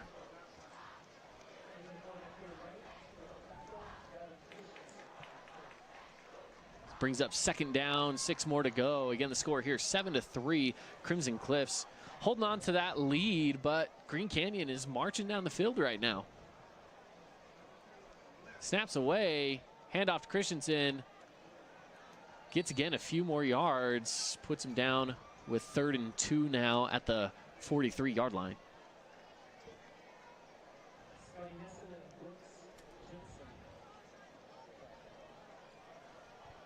Now 3rd down, 2 more to go. Green Canyon trying to capitalize, trying to keep marching down this field. Just 2 more yards to gain if they can do it. Puts them in a good position to keep moving forward as they're already in Mustang territory. Snaps away. Stevens takes himself. He's tripped up. Not enough to gain. In fact, he gets taken down right back down at that line of scrimmage. It'll be 4th and 2. Yeah, and you kind of in that area where you're in Mustang territory. You only need 2. You're down 7-3. No hesitation. Coach Craig Anders is going to go ahead and leave the offense out there. Now do you go with an RPO, or do you go ahead and just put the ball in Stevens' hands and let him try to deliver a pass on the money? That's a great question. Twins to either side. Snaps away. He's going to keep it himself. Goes up the middle. Spins. Does he get out of it enough for a first down? It's right at that line to gain. The officials see where they end up spotting the ball. They did go with the RPO, and Jack Stevens says, I'm going to go ahead and make a little move here, keep it, and he gets the first down. Needed 2, got exactly 2. Big Infinity title first down there, Cato. Yeah, they're going to move those chains. First down with 9:30 left to go here in the 3rd quarter. So it's still plenty of time in this game to make stuff happen. Honest, 1 score here from the Wolves puts them in the lead, so they're in a good position right now as they're first down in Mustang territory.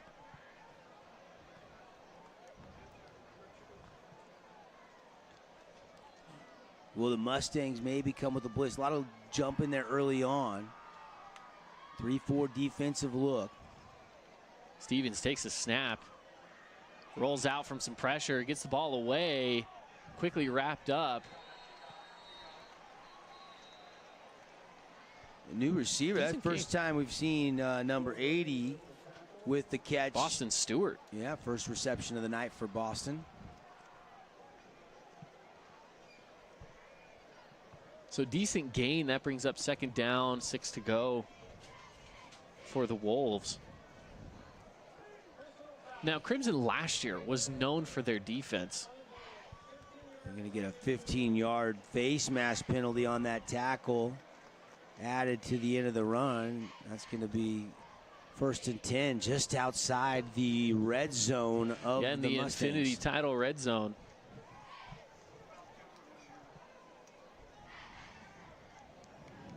Now that's 30 yards gained from 2 penalties alone. 2 15-yard penalties already have put them in the just shy of the Infinity title red zone. Snaps away, look to pass, airs it out to the left. It's anyone's ball, picked off by the Mustangs. That is Sweeten, Jay Sweeten going over from the safety position.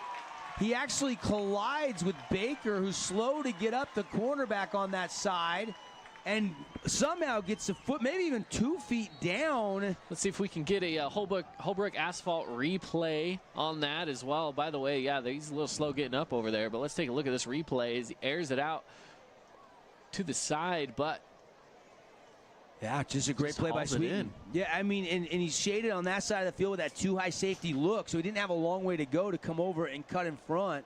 And it wasn't like there was too much air under that ball. Sweeten just had a beat on it. Yeah, he did. He was just right on top of it. There's 2 Mustangs in there on the play, Sweeten being one of them. But again, looks like there's an injury out there, so we'll take a Chick-fil-A injury timeout here real quick. As we do so, we will update some of the scores from across the state as well. It looks like Snow Canyon still just coming out of their halftime, so they're still sitting at 41-0. Mountain Crest still holding on to that 14-0 score against Hurricane. They have just over 8:44 left to go in the third quarter. He's getting up, he's walking off. Trotting off now, so that's a good sign. Who was that went down over there? Brock Baker. Brock Baker. So he's off the field. That'll give the Mustangs the ball now at their own 20-yard line. And again, another turnover. Barbin throws it outside, wrapped up, loses it, and finally gets stuffed up. That was Boston Adamson. Yeah, first reception of the season for Boston and the night, of course. Game 1 for both these teams. Just a beautiful night here at Crimson. Not much wind, if at all. The little flags on the goalpost not even moving. A little overcast. Temperatures probably dropping into the low to mid 80s right now. Wasn't even triple digits today in the STG. We're sitting at 81. It says right now. That's not so bad, huh? No. That's a good football night for opening day here in Southern Utah. Haven't seen anybody cramping yet. Yeah. Last year we were starting the game at 101 on our first game of the season. Snaps away, Barbin finds a hole. He's going to take it himself. Slides down for the first and 10 gain. And Barbin, using his legs there. We've seen him a number of times stepping up at the pocket, sees a crease, instant decision to tuck and run, and good decision there because that'll move the chains, and that's a Mustang first down. First and 10, 7-3 still here. Haven't had any scoring yet this half as there's still 7:30 left on the clock. Barbin is going to hand it off. Wrapped up, taken down in the backfield. Looks like that was Topalian. Mason Topalian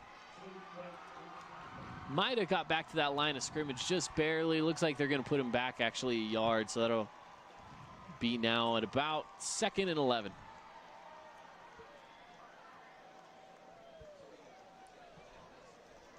Yeah, I'd love to see Crimson go with maybe a double move here. Green Canyon's only got beat over the top once on the only score of this game.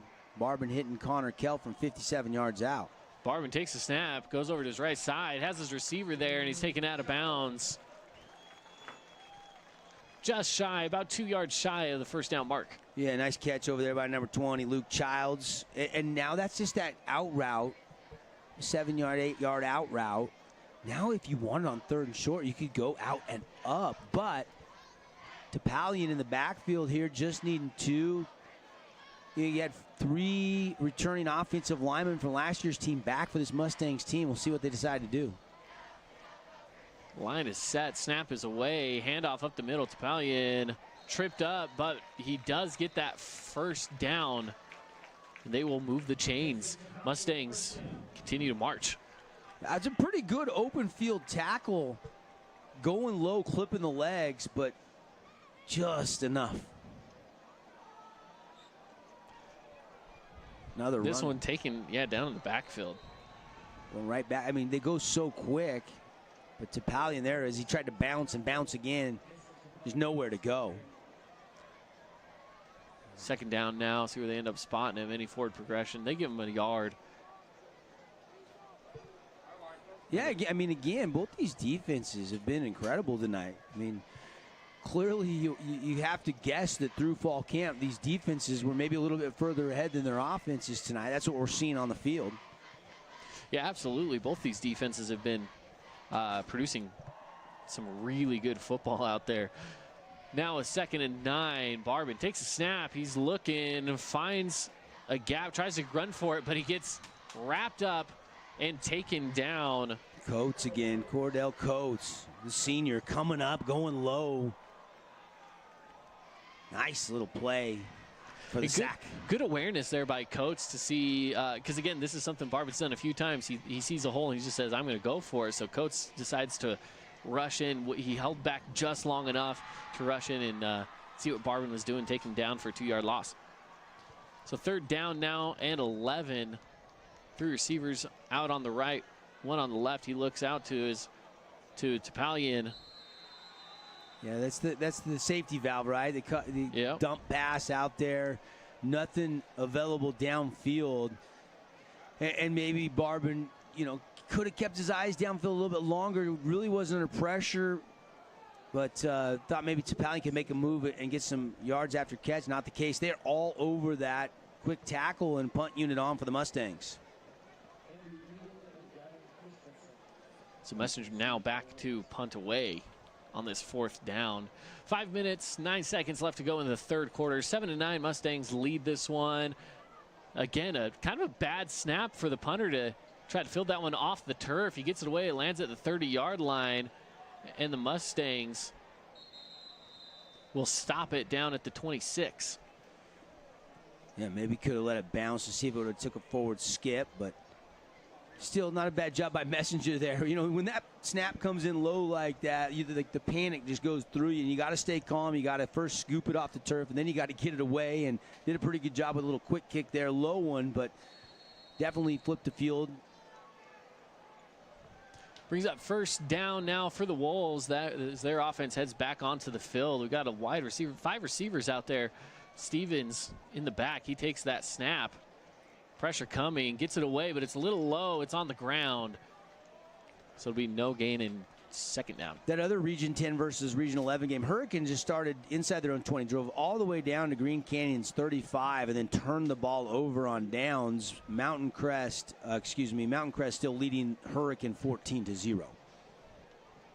Second down now, 2nd and 10 for the Wolves. Stevens takes snap, looks over, screen pass, slips a tackle, but gets wrapped up by a couple of Mustangs, taken down for a short gain of 2 yards. And guess who? He's got to be in the running for our Appliance Wholesalers Plus Player of the Game Award. McKay Wright again, the sophomore. I think that's a 5th or 6th tackle he's had if you combine the special teams plays along with the stops he's had on defense. And he came down right on top of the ball carrier, Egan. And Egan maybe had the wind knocked out of him, Caden. He is slow to get up. He's still down there on the ground. It looks like Crimson's staff is actually going to go out and check on him. And one of the coaches over there on the Green Canyon side also come to look at him. But he's on his knees. Again, I think it was just the fact that he did have a lot of body weight falling on top of him with Tyler West, who wrapped him up and brought him back down. So a little slow getting up.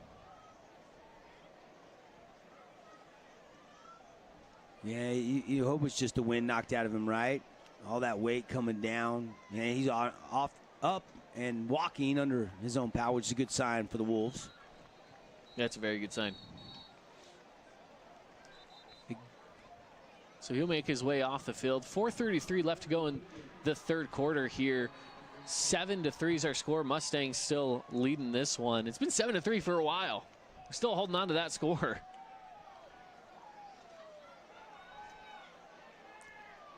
Wolves getting set in their offense. Official gives them the nod, and they go for it. Wolves, Stevens gets pass off. Looking to take it over to the left side, tries to cut inside, but there's just nothing there. Held up again at the line of scrimmage, a short gain of maybe about a yard. Brings up now 4th down with 5 to go. Yeah, I love Christensen's motor, though. I mean, they definitely were coming. They set that blitz up, let those defensive linemen get deep. Quarterback Stevens did a nice job drawing, and then dumping it. But the secondary has done a nice job for Coach Olofopo coming up and making sticks. And now another injured player down. I can't tell who it is. It's a Mustang. They got the leg lifted up. Maybe this is our first cramp of the night. Is it Sweeten maybe? No, Sweeten's back there at his free safety position. I can't tell who it is. Yeah, it's hard to tell when they got medical staff all around him, making sure that he's trying to get loose again. But again, as we mentioned before, this is a 4th down situation. Brock Baker, who got shooken up a little bit on the interception by Sweeten. Yeah, that's right. But he's back in the game. But He was the one that was slow to get up, now walking off the field under his own power. And as you mentioned, when they're doing that with the leg, it looks just like it could be a little bit of a cramp. So he'll go down and hit the sideline for just a little bit. And potentially you'll see him back in the game here shortly. So 4th down, that brings out the punting unit for the Wolves. As they'll punt it away. Crimson set to receive this one. There's the snap. There's the punt. It's another high one.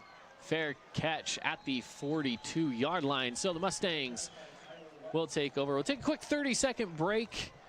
We'll be back with you on the other side in just a bit.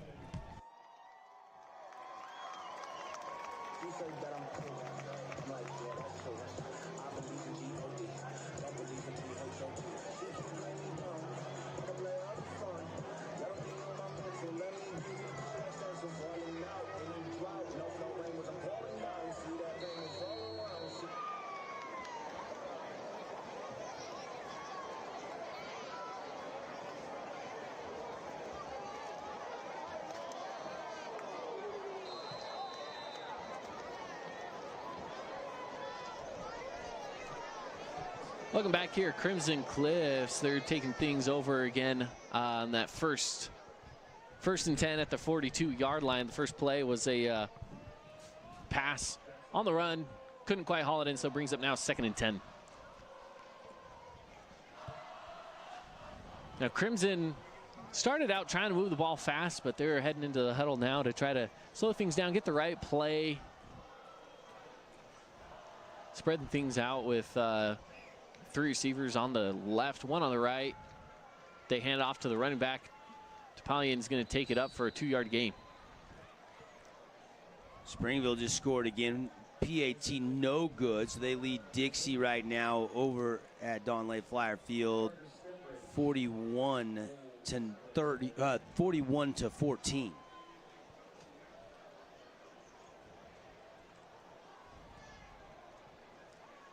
Mustangs back at it again. 3rd and 8 left to go.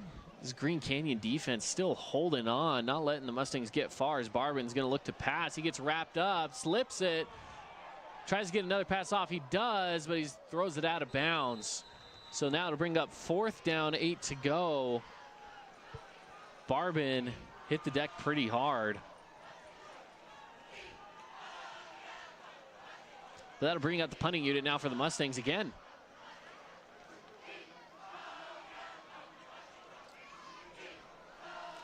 Now just checking on Hurricane. You know, down 14-0 to Mountain Crest. Got a nice little drive going. They stalled out and then got the ball back, but forced a punt. And then the punt was blocked by Mountain Crest. So Mountain Crest should have the ball in Tiger territory here. That game, about 2:25 left in the 3rd quarter. Snaps away, and so is the punt. This one pretty decent. Lands in around the 25. It's going to roll. Takes a pretty generous roll down to the 14. Flags everywhere.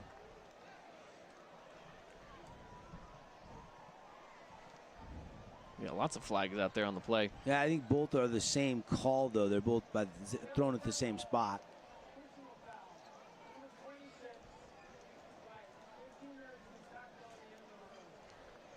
So it looks like the foul goes against Green Canyon. I think they said it was against number 26. Now on our roster, there's 226, both named Ethan. So we'll just say it was on Ethan. Yeah, was it a crack back blindside block? Is that what they indicated, Caden? Yeah. I believe so. So that brings them down where, again, the ball was kind of stopped at the 14. They have to go half the distance to the goal, puts it at the 7. So Green Canyon has a long field to march. Now, last time they had the ball in their possession, they were able to get pretty far down there before it was picked off in the end zone. Rolls out on a pass, has this guy hauled in by Owen Peterson, who goes down at about the 14, 15, excuse me, about the 16-yard line, but there's a flag after the play. Some cramps going on down there. Looks like Jay Sweeten is down. Well-designed little rollout, though. Stevens finds, I think it was Tanner Farron, number 18. Little soft spot in the zone. Out across the 16-yard line. Almost an 8 or 9 yard game, but we got another penalty flag going against Green Canyon, so that'll negate that play. And you're right. You know, we thought, hey, with the cooler, let's take a look at the replay, see exactly what happened there. Again, gonna roll right. Rolls nice out. route. Oh, there was a hit after the play. Yeah, little bump after the play. So that'll cost Green Canyon. So Jay Sweeten, kind of hobbles off the field to get stretched out. He lays down immediately and has the trainers over there stretching out those hamstrings. Green Canyon set to go again on second down. 2nd and 10. Rolling out Stevens. Across the middle, it's not there. He was lucky to not have a Mustang in the area to pick that one off. Yeah, I mean, Parker Andrews is coming for you. That's hard to be accurate as a quarterback when big Parker Andrews is coming your way. He's going to be a disruptor all season long from his defensive line position. So now 3rd down, still 10 to go. Crimson defense holding on quite well through the first 2 plays of this set here for the Wolves. Snaps away, Stevens looking for somewhere to go with it, gets it out, it's caught. Enough for a 1st down? I think so, right? About a Past yard. the sticks by a yard, just that out route at the sticks, and Stevens throws a clothesline dime right on the hands to move the chains.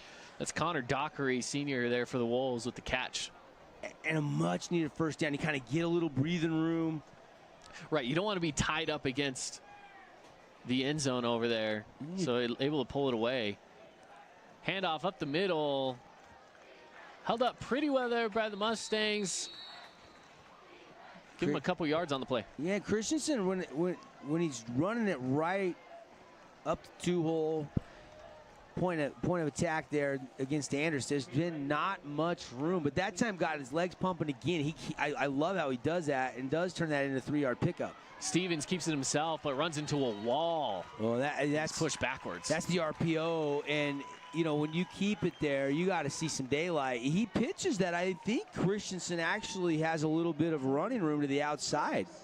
Christensen did. I mean, at first, I know they were running kind of the option play there a little bit, but Christensen had the lane. He just, again, Stevens keeps it for himself and runs right into that wall.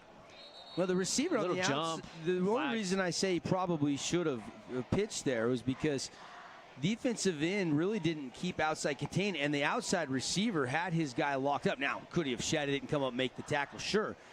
But I think Christensen would have had a one-on-one situation where, you know, really Stevens had nowhere to go. Yeah, absolutely.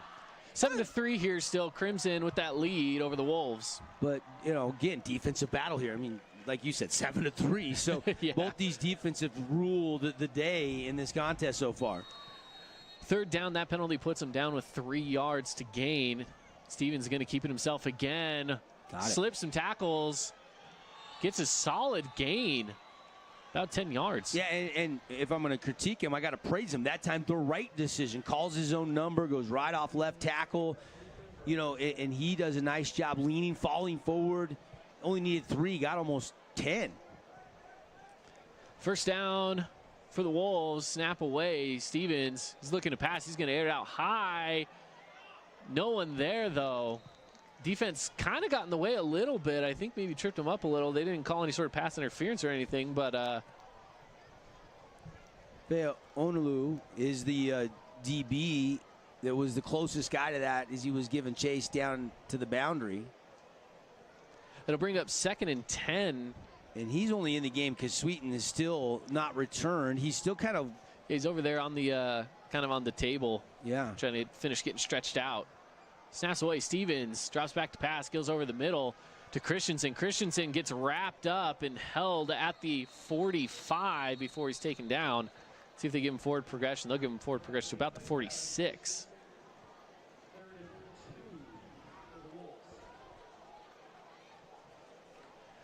So 3rd down, a couple yards now to go for Green Canyon. still in their own territory, trying to push through. 54 seconds on the clock in the third. They're still trailing right now, 7-3. Handoff is away. Christensen's going to try to take it up the middle, and he is stuffed up right at that line of scrimmage. Yeah, he didn't get it. I mean, forward momentum, he's a half yard shy at least. Yeah, they gave him a yard. So 4th and 1 now. Green Canyon's going to just say, let's go for it. We can push another yard. Big play right here. I mean, we're 29 seconds late in third quarter. Momentum swinging play for either team in a one-possession game. Now if they can do what they did just a little bit ago at the Wolves, try to catch the Mustangs off sides or something like that on a miscount. Not have to push forward for it. Stevens takes himself. He's got it and a little more. Yeah, and when you need just a short amount of time and a quarterback can run like that, you get that extra blocker. Really good job right off the right tackle, Jack Stevens, with his legs moving the chains again for the Wolves. Officials out there blowing some whistles, but not sure what they're calling for here. Maybe if Green Canyon substitute, then Crimson has to be allowed to substitute. Now they wind the clock. Here we go. There we go. But that's the end of the quarter. Are they going to give them one more play or just let the end of the quarter happen? Looks like they'll just let it happen. So, yep, there we go. End of the third quarter. So we will take a break as we head into the fourth. Again, the score here is 7-3. Mustangs leading this one. 1 minute break. We'll be back on the other side. St. George Trust Company, St. George Trust Company, Stephen Wade Auto Center, TBS Internet Services, and Cation Racing.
Here we go into the fourth quarter. This one's still holding strong at 7-3.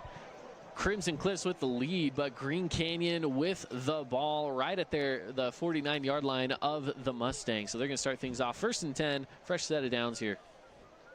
Yeah, and fourth quarter, who's off-season conditioning, who's going to find a way to make some big plays. And we were talking at halftime about explosive plays. Well, all the explosive plays still coming from the defense in this one, Caden. Yeah, absolutely. The defense has been holding on strong. A lot of turnovers in this game.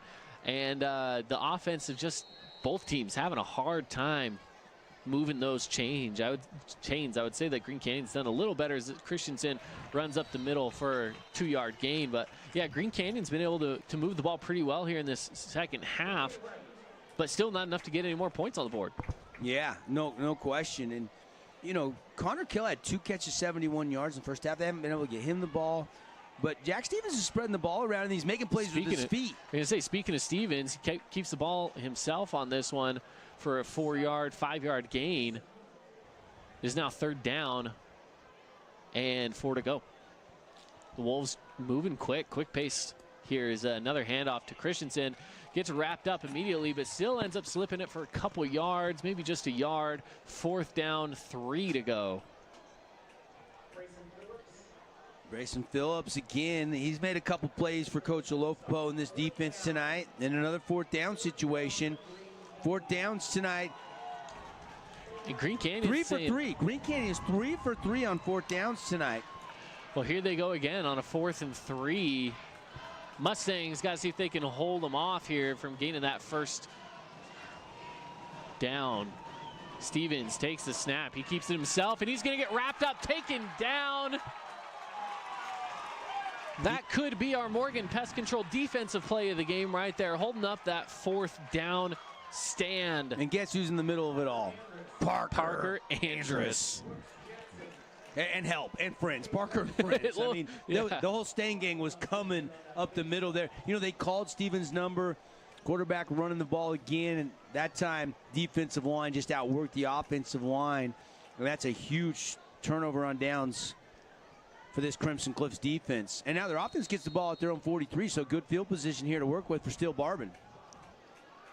So Barbin with a 10:40 on the clock in the fourth quarter. He's going to kind of just tap it over there. Good gain by Connor Kell, sweeping across on a little touch pass.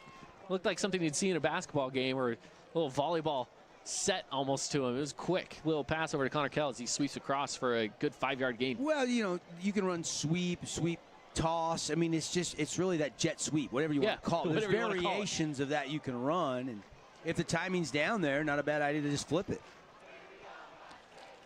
Barbin takes the snap. He's going to hand it off, spinning out of it. And a good gain around that first down mark. Let's see if he's got it. McCord. That's McCord. Oh, is it McCord? Yeah, McCord put him in the spin cycle on dry there, and then boom, fighting at the end, takes a big hit, but gets enough to move the sticks.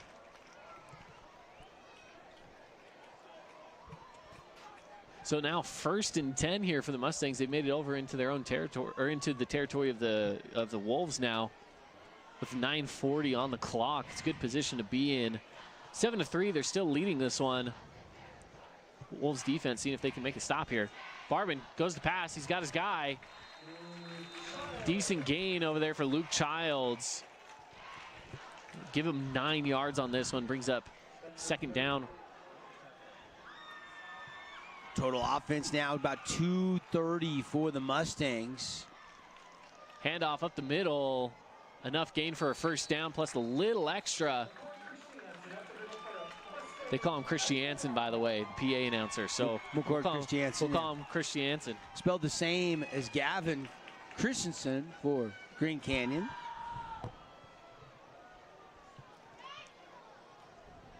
So another 1st down for the Mustangs. They're marching. They're doing well right here. Let's see if they can get into that Infinity Title red zone, make something happen. 7-3, though, still holding on to that lead. If they can make this a 2-score game, that'd be huge.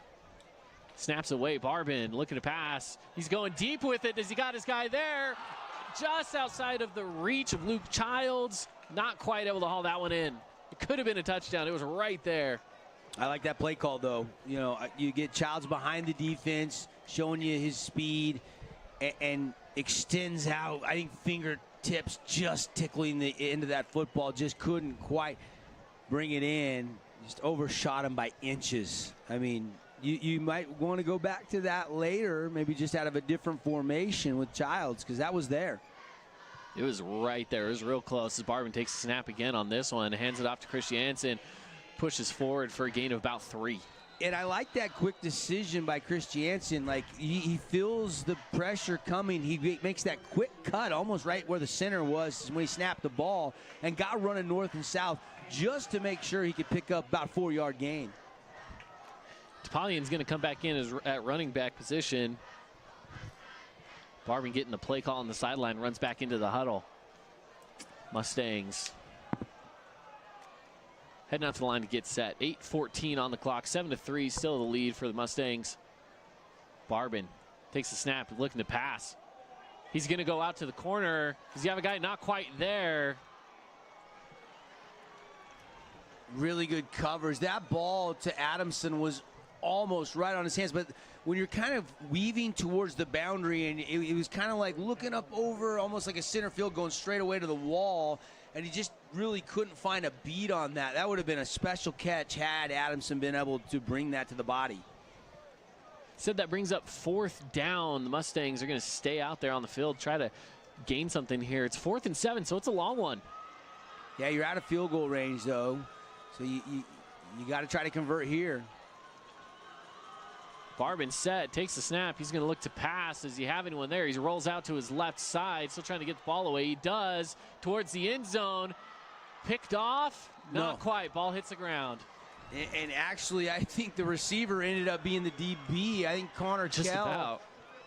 had to come back and like kind of tackle the DB, who was in great position to make the interception, and then the hit came from the backside and knocked it loose. I think it was Charles Morby But back there. I like that. I mean, you're 4th and 6. You got to take a shot. Barber realizing he couldn't run for it, rolling to the left across his body, just couldn't put enough oomph on it to get it behind the defense. And it just falls down. And you know, Kell, just instinctive there, but had he actually caught it, they would have lost 10 yards. The touchback, instead, they'll get the ball at the 30 instead of the 20. So here we go with Green Canyon taking over. Huge on stop first by and 10. This Wolves defense. New life now with 7:50 to go. Stevens, deep pass out. Too far out. It's going to fall incomplete. His intended receiver, that was number 24, Connor Dockery, who's already made a couple plays today. Dockery's a little down just a little bit.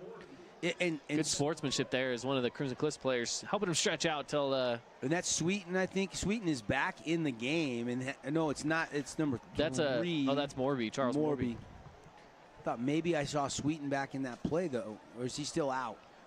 I haven't seen Sweeten for a second. I'm not sure where he's at. He might be back out there. I haven't seen him on the sideline, though, either. So.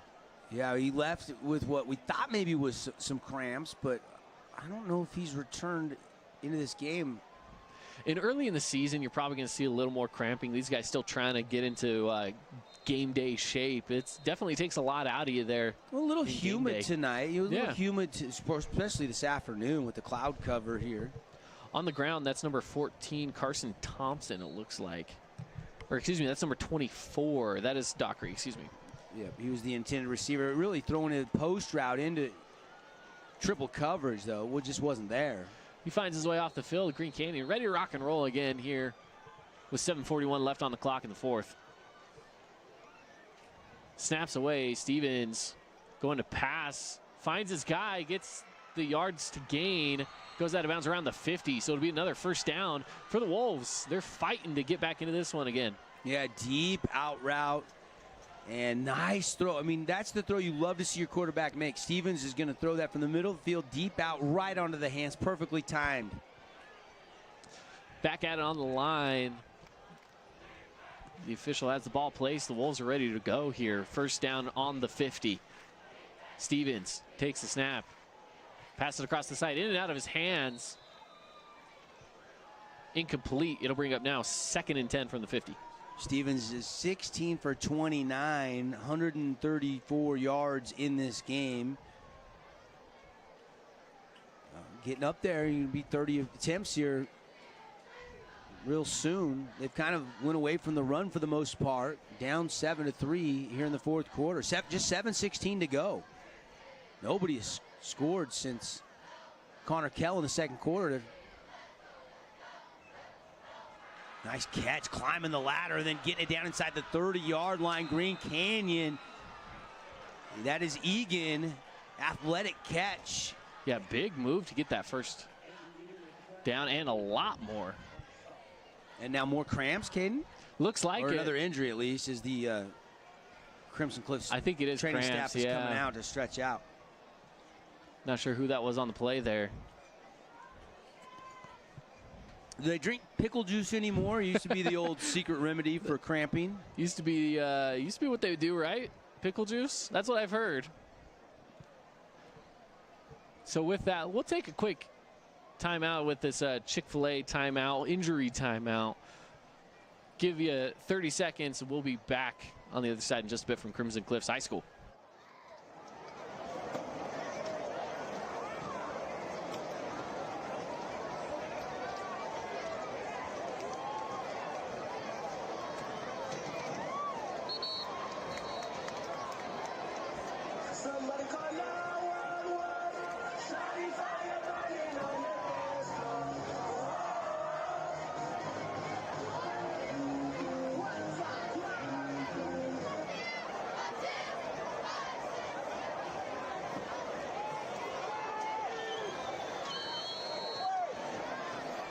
Welcome back here to Crimson Cliffs. Green Canyon underway. Stevens rolling out on this 1st and 10 to his right, passes away, throws it out of bounds, and there will be a flag on this one.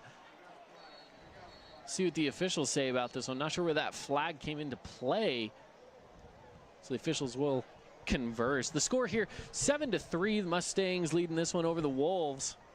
But just 6 minutes, 56 seconds on that clock. So we're counting down the minutes here.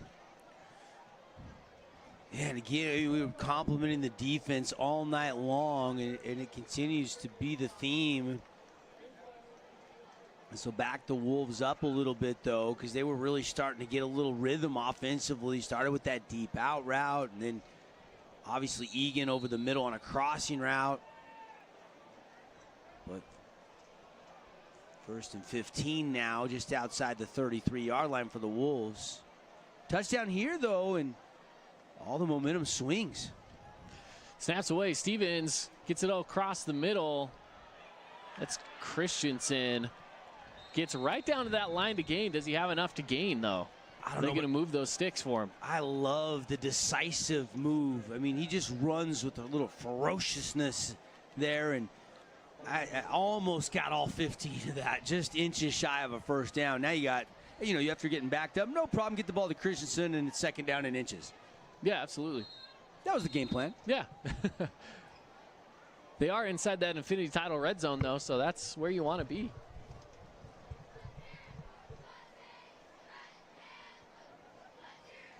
Yeah, no question. Got to try to take advantage. Just a field goal on the scoreboard tonight for the Wolves. Jack Stevens trying to facilitate this drive. He's looking left and then immediately checked down to Christensen on that last play. Now, Coach Wayne Alopopo's out on the field at 20 on the numbers. And does he want an explanation, or is he asking for a measurement, or just waiting for a measurement to see if they have to get a credit card out or something? We're going to take that measurement and see where it ends up. We got a final tonight. 41-14, Springville has beaten Dixie. Here comes the measurement. Officials trying to get those chains stretched where they're supposed to be. And it is just short, so Green Canyon will have to fire back again, trying to get that 1st down. So it'll now be just 2nd and 1, though. They got a lot of time. Yeah, time's not the issue. It's just putting points on the scoreboard. It's been a challenge for both these teams tonight. I mean, right. Well, again, this is at least the 2nd, maybe 3rd time that Green Canyon's been in the red zone without scoring. They've been in before, and they got that field goal, but they got to get some points up, and they got to get more than just a field goal. I mean, they've got to get in and score a touchdown. Field goal is just not going to do it here for the Wolves. Still Mountain Crest leading Hurricane, 8:45 left in the 4th quarter, 20-0. Snow Canyon cruising tonight, 48-7. They're leading Northridge. That game into the 4th quarter as well. Pineview last check was down 56-7 up at Stansbury. There's a snap. Oh, and taken down in the backfield, sacked for a loss. That was a big stop. Dude, he flew in there, didn't he? I mean, He was it looked like crazy. he was shot out of a canyon. That's number 37, Phillips? Jordan Phillips. Yeah. Big. Let's get a replay of that one, too, real quick before we get back into the actions. Jordan Phillips comes screaming in out of nowhere. Yeah, Jordan Phillips right through the middle, just goes in and takes him down. Stevens, pass is tipped. And here comes Parker Andrews, get the tip drill. And you're 2nd in inches after you don't get the measurement, and then the 9-yard loss, and then a tip, and all of a sudden it's 4th down, and Crimson's defense coming up big a couple plays in a row. So now it's a big, big 4th down with 9 to go. The Wolves have to get something here. Student section and the crowd stomping their feet. The grandstands are shaking here. They're rumbling down there. A good crowd at the Cliffs tonight, huh? Yeah, Mustangs just hoping to hold on to this lead 7-3. Stevens takes a snap. He's looking for some receivers. Pressure coming. He's going to get wrapped up, taken down again for a loss. Yeah, and, you know, you throw that away if you can. He's got his eyes downfield as long as he can, but ends up taking the sack. And that costs you another 8, 9, 10 yards. But it's a turnover on downs anyway, so no matter what, hey, it doesn't matter. Yeah. Crimson Cliff's going to take over. Yeah, just a little bit of yardage, though. A little bit of yardage there. Instead of taking a 10-yard loss, you could have, you know, thrown that away. But, you know, when you're trying to make a play, you're buying time. I think he wanted to release that as long as he could, and just nobody was open. Kind of a coverage sack down the field, secondary, just blanketing the Wolves receivers on that 4th down. So it's now 1st and 10. Barbin takes over, screen pass. A few yards to gain. They give him almost 9 yards. That's Coach Peterson, Utah Tech Trailblazers' son, Owen Peterson. Of course, Coach Paul Peterson, you know, Boston College quarterback back in the day, right before Matt Ryan came in as the BC quarterback, and now the head coach of the Trailblazers. They get ready to open up their season on Fox Sports Southern Utah. We're going to have Utah Tech football starting, is it September 3rd, on the road against Sacramento State. Three in-state games this year. Weber, SUU twice, actually a 4th, BYU, because they picked up that home and home with SUU. That's right. Snaps away Barbin. Same play, other side. A lot of room to go. It's a good play. That's Owen Peterson again. Peterson, yep. This is a deep wide receiver core. Barbin's just finding guys that are open, spreading the ball around. Barbin, I think he's 16 for 21 right now. He's just putting up some solid statistics. He's got to be one of those contenders for our AWP player of the game for the Mustangs. Now 1st and 10 into Wolves territory. Just under 5 minutes to play here at this one. The Mustangs still leading, and they're going to try to hold on to that one. 7-3. Good pass across the middle. Held up. Little juke. Step back on him and able to get a few more yards out of it. Yeah, that step back by Boston Adamson. He made the catch. Whoop, puts on the brakes, and then lunges forward for another big 1st down for the Mustangs. Their offense, little urgency going right here. You can kind of feel it. Kind of offense feeding off that defense after they got that 4th down sack. Another 1st down here for the Mustangs. Starting things off at the 33-yard line. They're marching closer and closer to that Infinity title red zone. I got Barber now 17 of 26, 190 yards and a touchdown. Pretty good for the that's not bad. Junior quarterback in his debut here. Played some a little bit last year in a reserve role, but not a starter. Barbin takes the snap. He's going to hand off. Is that Christiansen or is that Topalian? They're kind of interchangeable, aren't they? Yeah, they are. That's McCord, Christiansen. That's Christiansen.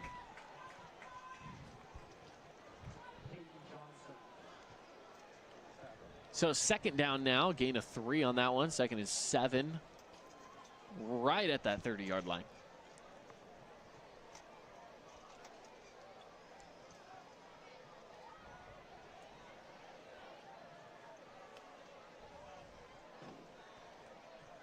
Marvin set, takes the snap, looking to pass. Some pressure coming his way, gets the pass off. Jordan Eaton on the reception there, gains 2 yards. Or excuse me, I was looking at the wrong line. He gains 7 yards. And that's what I love. I mean, Connor Kell, 2 catches. Childs has got 5. Owen Peterson has 3 catches. Adamson's got 2. Eaton's now got 3 catches. West, Topalian, Christiansen, some of those guys out of the backfield, they've all got a reception in this game. So 8 different guys have caught passes. Right. And that's what you want to see from this Mustang crew, because going into this one, you know, we wanted to know who those heavy hitters were on the reception crew, and we've got a few of them. We've seen a lot from a lot of different guys. Another reception out across the middle of the slot. Picking up. That's Peterson's 4th grab of the night. Yeah, he's a little picks up some good jukebox. yards. He's a little jitterbug. Like, he's just boom, boom, in and out of his breaks. Kind of got a little Wes Welker kind of feel to him. Yeah, I picked up a good 8 there. Yep. Down to the 15-yard line. Mustangs leading 7-3 into the Infinity title red zone. They need to cap this off with a score.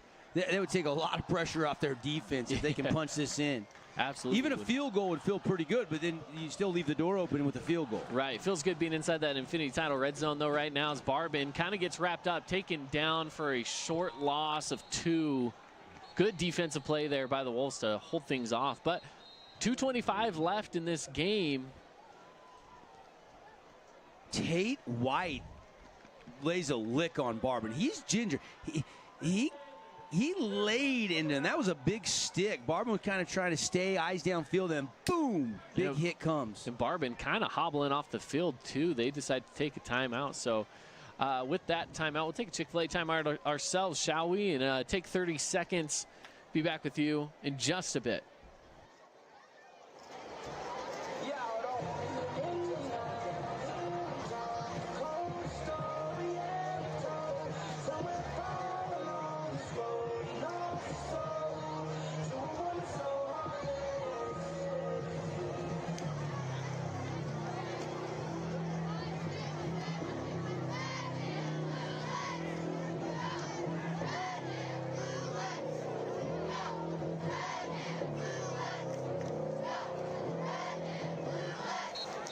Back here at Crimson Cliffs High School, King Master Devin Dixon on the broadcast with you on Fox Sports Southern Utah and 100.9 Light FM in Cache Valley. Thank you for joining us today on this broadcast. 2:25 left to go.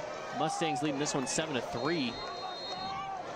Mustangs in the red zone. They have a third down with 6 to go. Barbin with the snap. Pressure coming. He goes right up the middle, finds a hole, slides down. Late hit, no flag. Sometimes when you give yourself up, it's really hard for the defensive player to lay off there because you're coming downhill. And I think maybe the officials just deeming that he kind of missed him there almost. Went over the top of the sliding Barbin. Certainly you heard some oohs and ahs in reaction from the Mustangs crowd, though, Caden. Yeah, absolutely. Sometimes that can make the parents a little upset when one of their guys kind of takes a little bit of a knock like that. But as you mentioned, if we can get a replay of that as well, we can. Don't have it. We don't have a replay of that one. Yeah, I think I played defense, played some offense too. But as a defender, like, it's so hard in with the rules and all the changes. Yeah, nowadays it's tougher. You're right. And when that quarterback, I mean, that's a quick slide. You got to remember, still Barbin played a lot of baseball. He knows how to slide quickly, and he did. I like the no call there. I know Mustang fans probably won't like that, but I'm okay with that. Let's play on. 4th down, big one coming up though. You got some decisions to make. You know, it's early, first game of the season. What's your favorite play? What play can you trust will get you 4 yards? Or do you want to kick here? I don't think it's a bad idea to kick here either, though. If you make that field goal, it's 10-3. Yeah, I mean, you make it to where, hey, you know, even if they get on the other side and score, best you could do is go into overtime with a field goal or try to stop them on a 2-point conversion and win it yourselves, right? So a field goal here wouldn't be a bad idea. Maybe that's what Coach Wayne's thinking about. He's going to take another timeout. 2:19 to go. I mean, then you go up 7. I know the door's still open with the 2-point conversion, but this would be about a 30-yard field goal attempt if you decided to try to kick it. Yeah, you'd be sitting there at about the 30, maybe a little shy, maybe about the 28 or so. So I don't know. It's I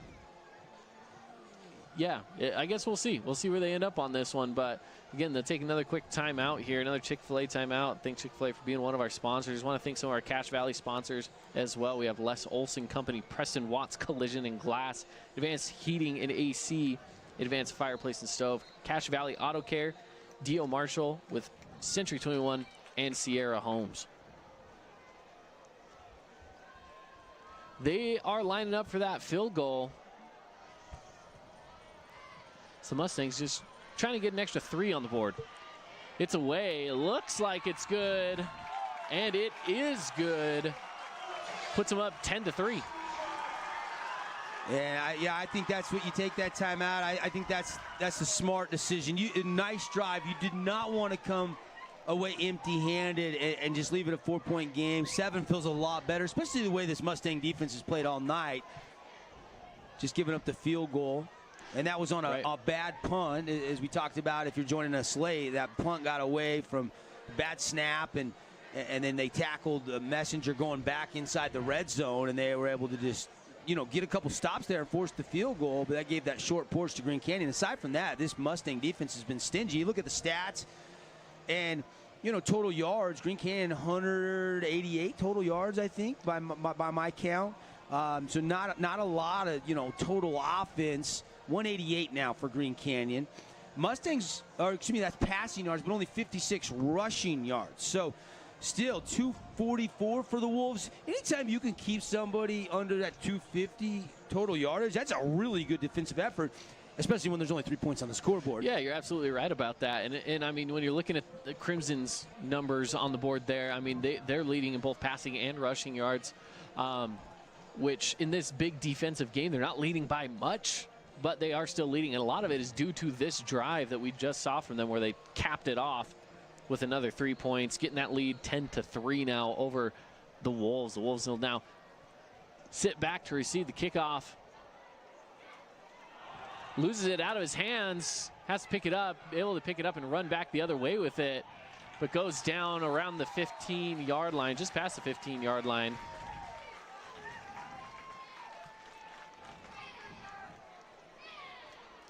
So the Wolves will now take over possession here on offense, starting things off. They'll put them at the 14-yard line. And that little miscue there, and that makes it even harder. You got to go 86 yards here, and you got to have the touchdown. It's truly a great opportunity for Green Canyon to go 2-minute drill, because that's exactly what we got. We got 2:05 on the clock, and you're down by 7. I'm sure they've worked on this coming into this game tonight, but a little different when you go live against somebody else. Absolutely. Wolves starting things off, 2:05 on the clock. They're down by 7. Fumbles the snap, able to get it off. Gets the pass away right across the middle, and it finds itself landed on the turf. 2 minutes to go now in this one, and it'll be 2nd and 10 from their own 14. And pressure. Again, Coach Olofopo, he loves to draw up some pressure. And I think you're going to see Jack Stevens get a little bit more out of that 3-4 defensive scheme.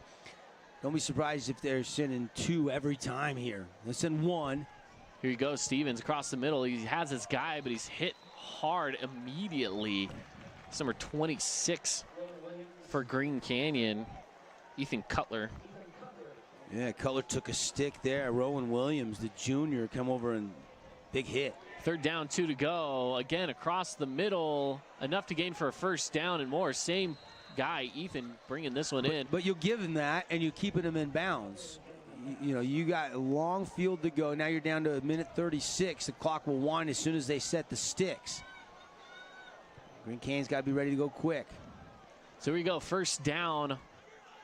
Stevens rolls out to his right, gets the pass away, tipped up, and hits the turf. Incomplete. Yep. Brings up 2nd down. That does stop the clock. So, yeah, and that play only took 12 seconds, and you were tackled in bounds. So he had the snap within 5 seconds. And then on the rollout pass, a few more tick off there. But you preserved a little clock. It's a pretty good job by Stevens, and you still are only 2nd and 10. It's not a bad spot to be in now for the Mustangs. But, again, being able to preserve that clock with the incomplete pass for the Wolves to see if they can capitalize off that. Another pass away. It is caught right around midfield, the 42-yard line. It's enough for a 1st down. They'll move those chains across. And as we said before, that clock's going to start right as soon as those chains. Yeah, and they do have 1 timeout, but you want to save that. You want to save that 1 remaining timeout. Snap is away. Pass incomplete. 2nd down. Yeah, short little pass there on a little hitch route. I think you got to work the sidelines a little bit more. Stevens is definitely favoring the far side of the field. As a right-handed thrower, he's throwing to the field side, even though they're on the far hash. You got Tyson Marshall. We haven't called his name much tonight because he has been locked down on that right cornerback position for the Mustangs. I don't even think they've challenged him tonight. Not a whole lot. You're right about that. They haven't seen much. He had that 1 pass interference call in the end zone, but they ended up, coming out of that unscathed there right at the end of the half. That's the only throw I can even remember going at Marshall tonight. Second down, 10 to go. The score is 10-3. Flag now on the play. I think somebody flinched. I think this was a false start. See what the officials have to say on this one. Again, shout out to the Snow Canyon Little League team. Headed to Williamsport. I just found out we were hoping to get them on the air, first of the week. Yeah. They're on a plane 5 a.m. mañana to Williamsport. They're going quick, huh? Well, they're getting out there, baby. Man. How cool is that, though? First ever I'm so Utah excited for these team. kids, man. I loved playing some Little League ball when I was their age, and that was one of my dreams was trying to get past just the state playoffs as Stevens takes this one back. He's looking to throw. Gets one out there across. Good high catch. Hauled in for about a 4-yard gain. That's number 23. Egan again. Bryson Phillips, though, is having a day. He's racking up stops, and he was in position to tackle him quickly. Yeah, you give up the catch, but you keep him in bounds, and now Green Canyon has to burn that final timeout. They are out of timeouts with 59 seconds to go, facing 3rd and 6. So with our last from Green Canyon, Chick-fil-A timeout. Want to thank Chick-fil-A again for being a sponsor of us here on Fox Sports Southern Utah. You can find them with a couple locations in Southern Utah. One thing that they do, though, is provide all of the schools here locally with some of their great chicken sandwiches to go sell at their concession stands. So yeah, it's pretty helpful for the booster clubs, right? Yeah, absolutely. I was impressed that, he showed up, and, man, the football program for the Mustangs, this thing's, 30 pages. I was very impressed, all the Mustangs, with the white shirts and the red ties. Looking pretty sharp. slick out there, huh? Yeah. It's going to be a fun season for Mustang fans and for Wolf fans. I know they're down here trying to come back and tie this, maybe win it with a 2-point conversion. This is a good football team, especially on the defensive side of the ball. So, again, 10-3 Mustang lead, just under a minute to play now. Good pass across the middle. It's caught. Goes forward to the 39-yard line into Mustang territory now. Now clock's ticking. As soon as the chains are set, and Stevens is doing a really good job of clock management on this drive. Now at the 39 of the Mustangs. They got plenty of time here, Caden. Yeah, play set. Stevens rolling out. Gets wrapped up. Taken down in the backfield for a loss. And the downside is the clock's going to run. They don't have timeouts to do anything with it. So they're going to try to line up. That is a huge sack. Huge sack. Loss of 4. 28 seconds on the clock. Snaps away. Stevens back to pass. Across. Finds a guy. He gets out of bounds. Not enough to gain the first down. About 3 yards shy. Stops the clock at 21 seconds. And that's the big thing. You stop the clock. Finally, they got something on the boundary where they could tuck out of bounds. And it's still only 3rd down and about 3. I think with 21 seconds, you want to just get the first down, get out of bounds, and then you want to take a couple shots in the end zone. You got time for 3 or 4 plays. Yeah, you got to roll out, and he does exactly that. Stevens rolls out, gets the pass across. Get out of bounds. Middle. Can he get out of bounds? He's trying. He's fighting for it. Does he get there? He gets the first down at least. I think that's, again, Andrew Egan. Who is it a first down or not? That's the question. It definitely was a first down. 11 seconds left. 25-yard line now for the Wolves. The Wolves fighting to get into this one. Do they have enough to seal some sort of a win, maybe in overtime? Stevens trying to make it happen as he takes a snap. Finds a guy in the middle. He fumbles it out of bounds, catches it, fumbles it. The ball rolls out of bounds. Do they give him the catch, or are they going to count that as just a drop pass? Yeah, drop pass. 6 seconds to go. Yeah, you had 11 seconds there. I think now you have no choice. I would have liked to seen, going to the end zone there. Yeah, you got one play. I mean, you could have took 3-4 more seconds, let a play develop. If it's incomplete, you still would have had another shot into the end zone. Now you're down to 1 shot in the end zone, and Coach Wayne, I think, has 2 timeouts in his pocket, but not using one yet. Maybe wants to see the formation, or he's just feeling like his defense is going to be okay and get one more stop. Defense maybe definitely 2, sagging maybe 2. back. If they can get a quick hitter and get out of bounds. There's the snap. 4 seconds. Stevens out to the end zone. Does he have it? Do they bring it in? Incomplete. No, incomplete. it looked like Bingham in his hands. I thought he had it. And then it falls to the turf incomplete, and the Mustangs win the opener 10-3. But boy, that was close to being maybe a PAT away from a tie in overtime, or a 2-point try to win it on the road for Green Canyon. What a finish. What a finish indeed. So Mustangs 10-3 get the win over Green Canyon. A tight game, a defensive game. Let's talk about it coming up in our post-game show. Next, we're going to take a break. 1 minute. Be back with you in just a bit on the other side.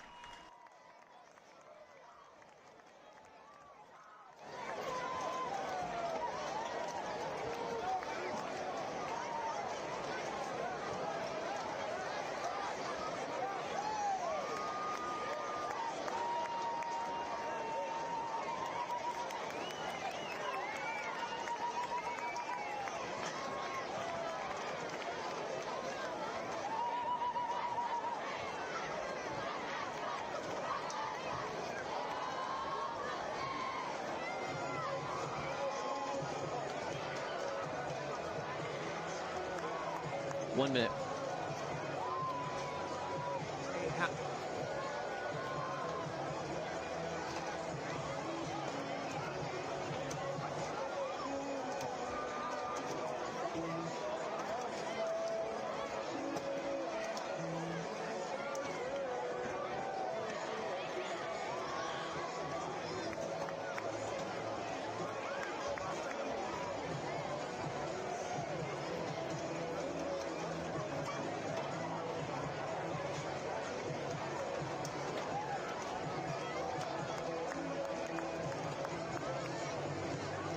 Canyon Wolves 10-3. Hopping on into our post-game show, sponsored by Findlay Subaru. Now let's get into it. Now recapping our Red Rock Auto Sales keys to the game here. One of the big things we did talk about was defense, and it turns out defense was literally the key to the game. This happened everywhere on both sides. Yeah, I mean, you know, some great defensive players on both these teams. You know, I mean, goodness gracious, Andrus had a game, didn't he? I thought Phillips had a game. He was all over the field making plays. McKay Wright, I mean, the sophomore. I mean, I thought he had a great debut for Coach Olofopo. So, you know, a number of great defensive efforts there for the Mustangs. And then, you know, there was some guys that stood out. I thought Tate White had an incredible game. Cordell Coates did his thing. You know, really, really well-played football game. Kind of similar to the first game last year when these two teams played. But I think it was 17-13, if I'm not mistaken, with Green Canyon winning. Tonight, 10-3, Crimson winning. And, of course, they met in the playoffs last year with Crimson winning 31-10 and getting revenge. So will these two teams meet again in the postseason come, you know, October, November? We'll have to stay tuned to find out. A lot of football between now and then, but you're right, defense definitely ruled the day. You know, I'm seeing Sweeten down there kind of cramping up maybe a little bit. Hopefully it's just a cramp, limping a little bit. He did not return that game. You always want to come out of week one unscathed for both these teams. There was a lot of cramping going on that second half, so hopefully these guys get hydrated. And hopefully Green Canyon safe trip back up there to Cache Valley. They're going to be good in the region. I mean, they're going to be really good. Mountain Crest looks up a little bit. They beat Hurricane tonight. I mean, Skyview always good. Ridgeline, I know, lost a lot of good seniors. They'll be in the mix again this year. But this Green Canyon team, you know, they played well tonight. They really did. Good enough to win. Just couldn't find enough key plays against this stingy Mustang defense. They did, and honestly, that defense of theirs did look really good. They did hold Crimson again to only 10 points. That's not that bad, so something to definitely be proud of. Jack Stevens, really pretty quick on his feet. If that offensive line can hold up around him a little bit better, that would be very helpful. But Andrew Egan for Green Canyon was kind of their guy. He's kind of, I would say, at least on the Green Canyon side, their McDonald's player of the game over there. So I would definitely lean towards Andrew Egan on that one for Green Canyon. He was the one guy that really kept him in it offensively, really pushing Green Canyon to make stuff happen. So good for the Wolves to have someone like Egan on that team to be able to make some stuff happen. So, yeah, I mean, you're right. There's no question Egan's a guy that's kind of a playmaker that can get open over the middle, can get outside, tuck around. He's very quick. Definitely one of those fun guys that's going to be a key cog for the Wolves offensively all season long, no question about it. Yeah, so the Wolves definitely have a lot to look forward to with that, with their team. They have a good crew of guys out there and good coaching staff making things happen. So I definitely like where they're headed with that. On the Crimson Cliffs side of the ball, though, who do you have for your AWP player of the game? Let's look at the stats and kind of sort that out, because there's a number of guys, when you only give up 3 points, I almost got to lean defense. I mean, defensively, there's just so many great plays in this game. Offensively, still Barber 19-28, 205 yards passing, 1 touchdown. Mason Topalian 9 carries, 54 yards. And really it's hard to pick a receiver because these receivers, nine different receivers. Yeah, they shared the love really well. 8 different receivers caught passes, but to me, Jordan Phillips, Brayson Phillips, and McKay Wright, those guys all 8.5 tackles for Jordan. Brayson had 8, 7 solo. McKay Wright, 8 tackles, 7 solo. I mean, 2 sacks tonight for Brooks Jensen. Parker Andrews had the other sack, if I'm not mistaken, and Caden Hawes and Luke Messenger also had sacks. So I think at 5 sacks in this game. Somebody defensively, I mean, and for me, I kind of look at like a Brayson Phillips and Jordan Phillips, these 2 leaders of the team. I was very impressed with McKay Wright, just a sophomore, but I would go with the Phillips boys as your Appliance Soul Sailors Plus player of the game, like co-players, because combined for 16.5 tackles and 14 solo tackles. When you only give up 3 points, I think you got to go defense. I think you do too. I think you're exactly right. This defense is really what held them. And even still, the 3 points came because of something that the defense wasn't a part of. They just got really good field position off of kind of just a bad snap, right, with that punter. Kind of going over the head of the punter, I should say. And so, yeah, I think this really does go towards the defense. They did their job. And Phillips boys, why not? Let's give it to them. I like that. So we'll give it to AWP player of the game over there to both of those Phillips boys. They did a good job out there on the field tonight in defense. Yep, no question. Appreciate AWP, the playmakers in the appliance business, washers, dryers, complete laundry sets, complete kitchens. Why pay more when you can save and buy direct from the distributors at AWP across the freeway from the Bloomington Walmart, open to the public. Some supplemental stats here inside of our Findlay Subaru post-game show. 82 plays ran tonight for Green Canyon. The way this game started and the pace for Crimson, this new spread offense, I thought maybe they would have get 82 plays off. Not the case. They only ran 57 plays. Green Canyon with the intensity and that urgency late and that drive down to almost get them into position, that throw into the end zone that just almost looked like it was caught and then knocked out of the hands of Bingham. 311 yards of total offense. Actually had more yardage than Crimson Cliffs. They end up with 290. Time of possession fairly even, 24-29 for Green Canyon, 23 minutes, 21 seconds for Crimson Cliffs. 36 rushes for the Wolves for just 52 yards. How good was that defensive line? That's why we went with the Phillips boys as our AWP players of the game. And then 29 carries for 85 yards. Just a little better there rushing for the Mustangs. Final numbers, 26 of 46 for Stevens, quarterback for the Wolves, 259 yards. Barban again, 19 of 28, 205.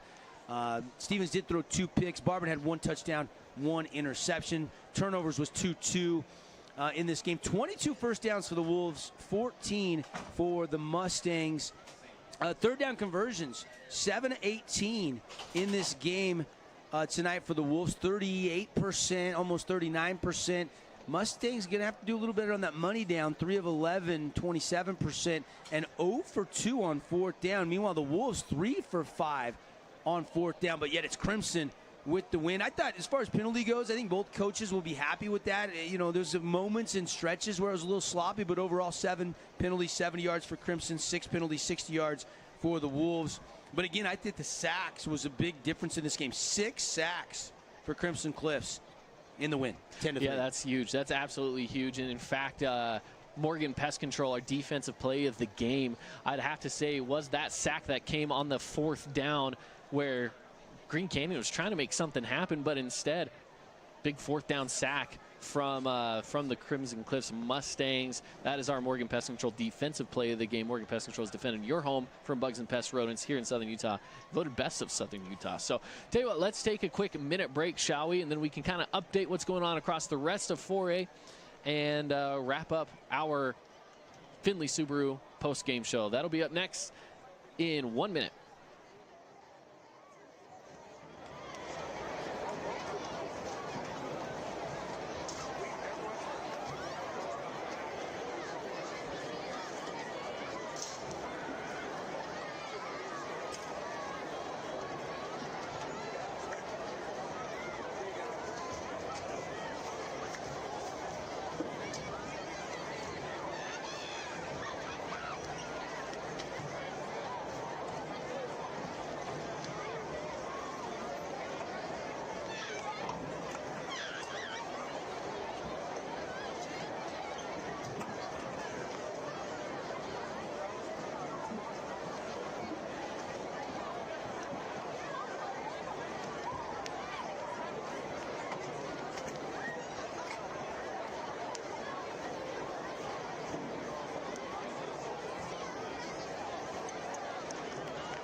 Welcome back in here to the Findlay Subaru post-game show. Caden Formaster, Devin Dixon on the broadcast here tonight as we wrap things up here from Crimson Cliffs High School. Crimson wins this one over Green Canyon 10-3 in a defensive matchup against both these teams putting on their defensive power.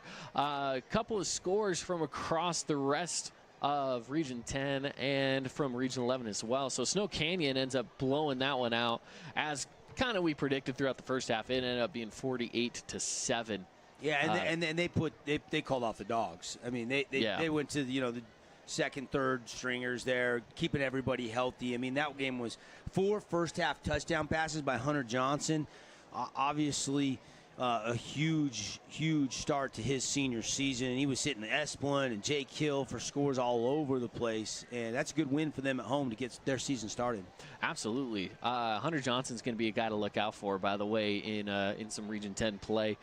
Also, Stansbury over Pineview. That one, Stansbury had 42 in the first quarter alone. Right now, 72-13. Rough one for the Panthers up there in Stansbury. Yeah, that's a little surprising. I mean, we had Jace come on with our picks before, and he had Stansbury there. I know they got a really good running back, really good offense. They can run that option. They can throw it a little bit. I mean, 72 points, though. That's really surprising. Not a good start to the season for Pineview, but they'll get to the film room and they'll get some things figured out. Obviously, they lost a lot of talent. Guys like Keith Davis gone, the McKenzie twins gone. So it might be a little bit more of a rebuild year for this Panther team if tonight's any indication. But just week one, they'll fix some things.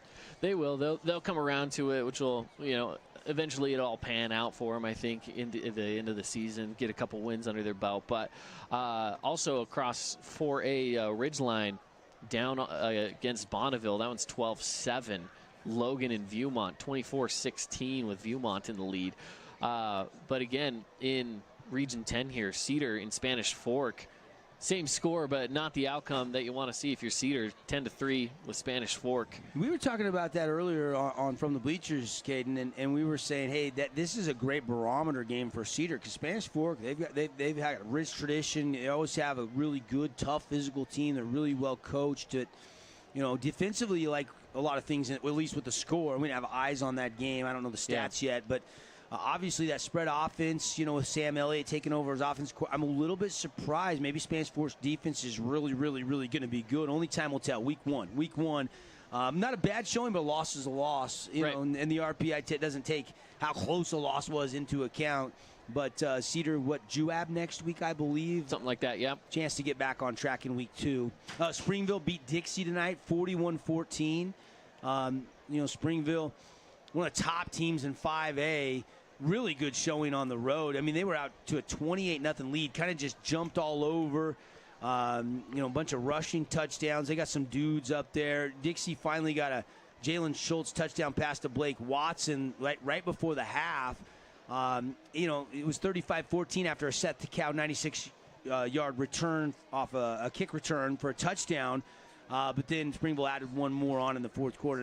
That was it. So final score there, 41-14. So Dixie will have to try to regroup in going into week 2. They got Riverton next week, another bigger school. Yeah, they do. It's going to be a tough one for them. And again, this preseason, that's kind of what it's about, right? Lots of tough matchups coming up.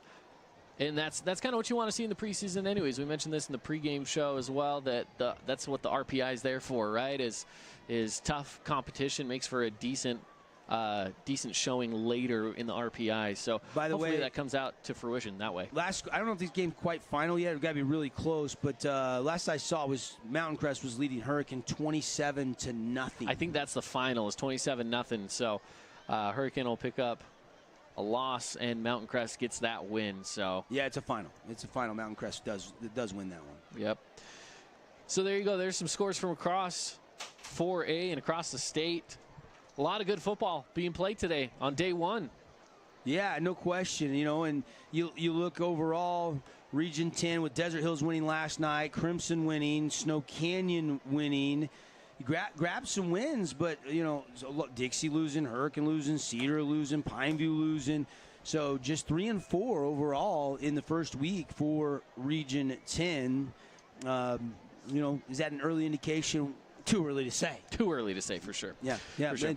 And, next week's going to be fun. I mean, these first 3 weeks, you really want to solidify jobs. You want to find out who's got a lot of gas in the tank. You want to really solidify the depth charts, and you want to be playing really, really top-notch football by the time region rolls around. Some of those matchups, just a quick look ahead to next week. Cedar hosts Juab, Dixie hosts Riverton. You've got Cedar Valley at Desert Hills. Cedar Valley, they were leading, I think, 14-3. I don't know if I ever saw a final. They won 28-0. So, I don't know if that's a final, but they were up 28-0 over Copper Hills. So, that's a good Cedar Valley team against Desert Hills next week. I know we've got that one on the airwaves. Mm-hmm. Yep. You've also got a couple other matchups next week to get excited about.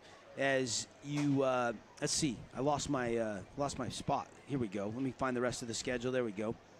Other matchups. Where was I? You've got Spanish Fork at Crimson Cliff. So you'll get a common opponent with Cedar and Crimson after next week.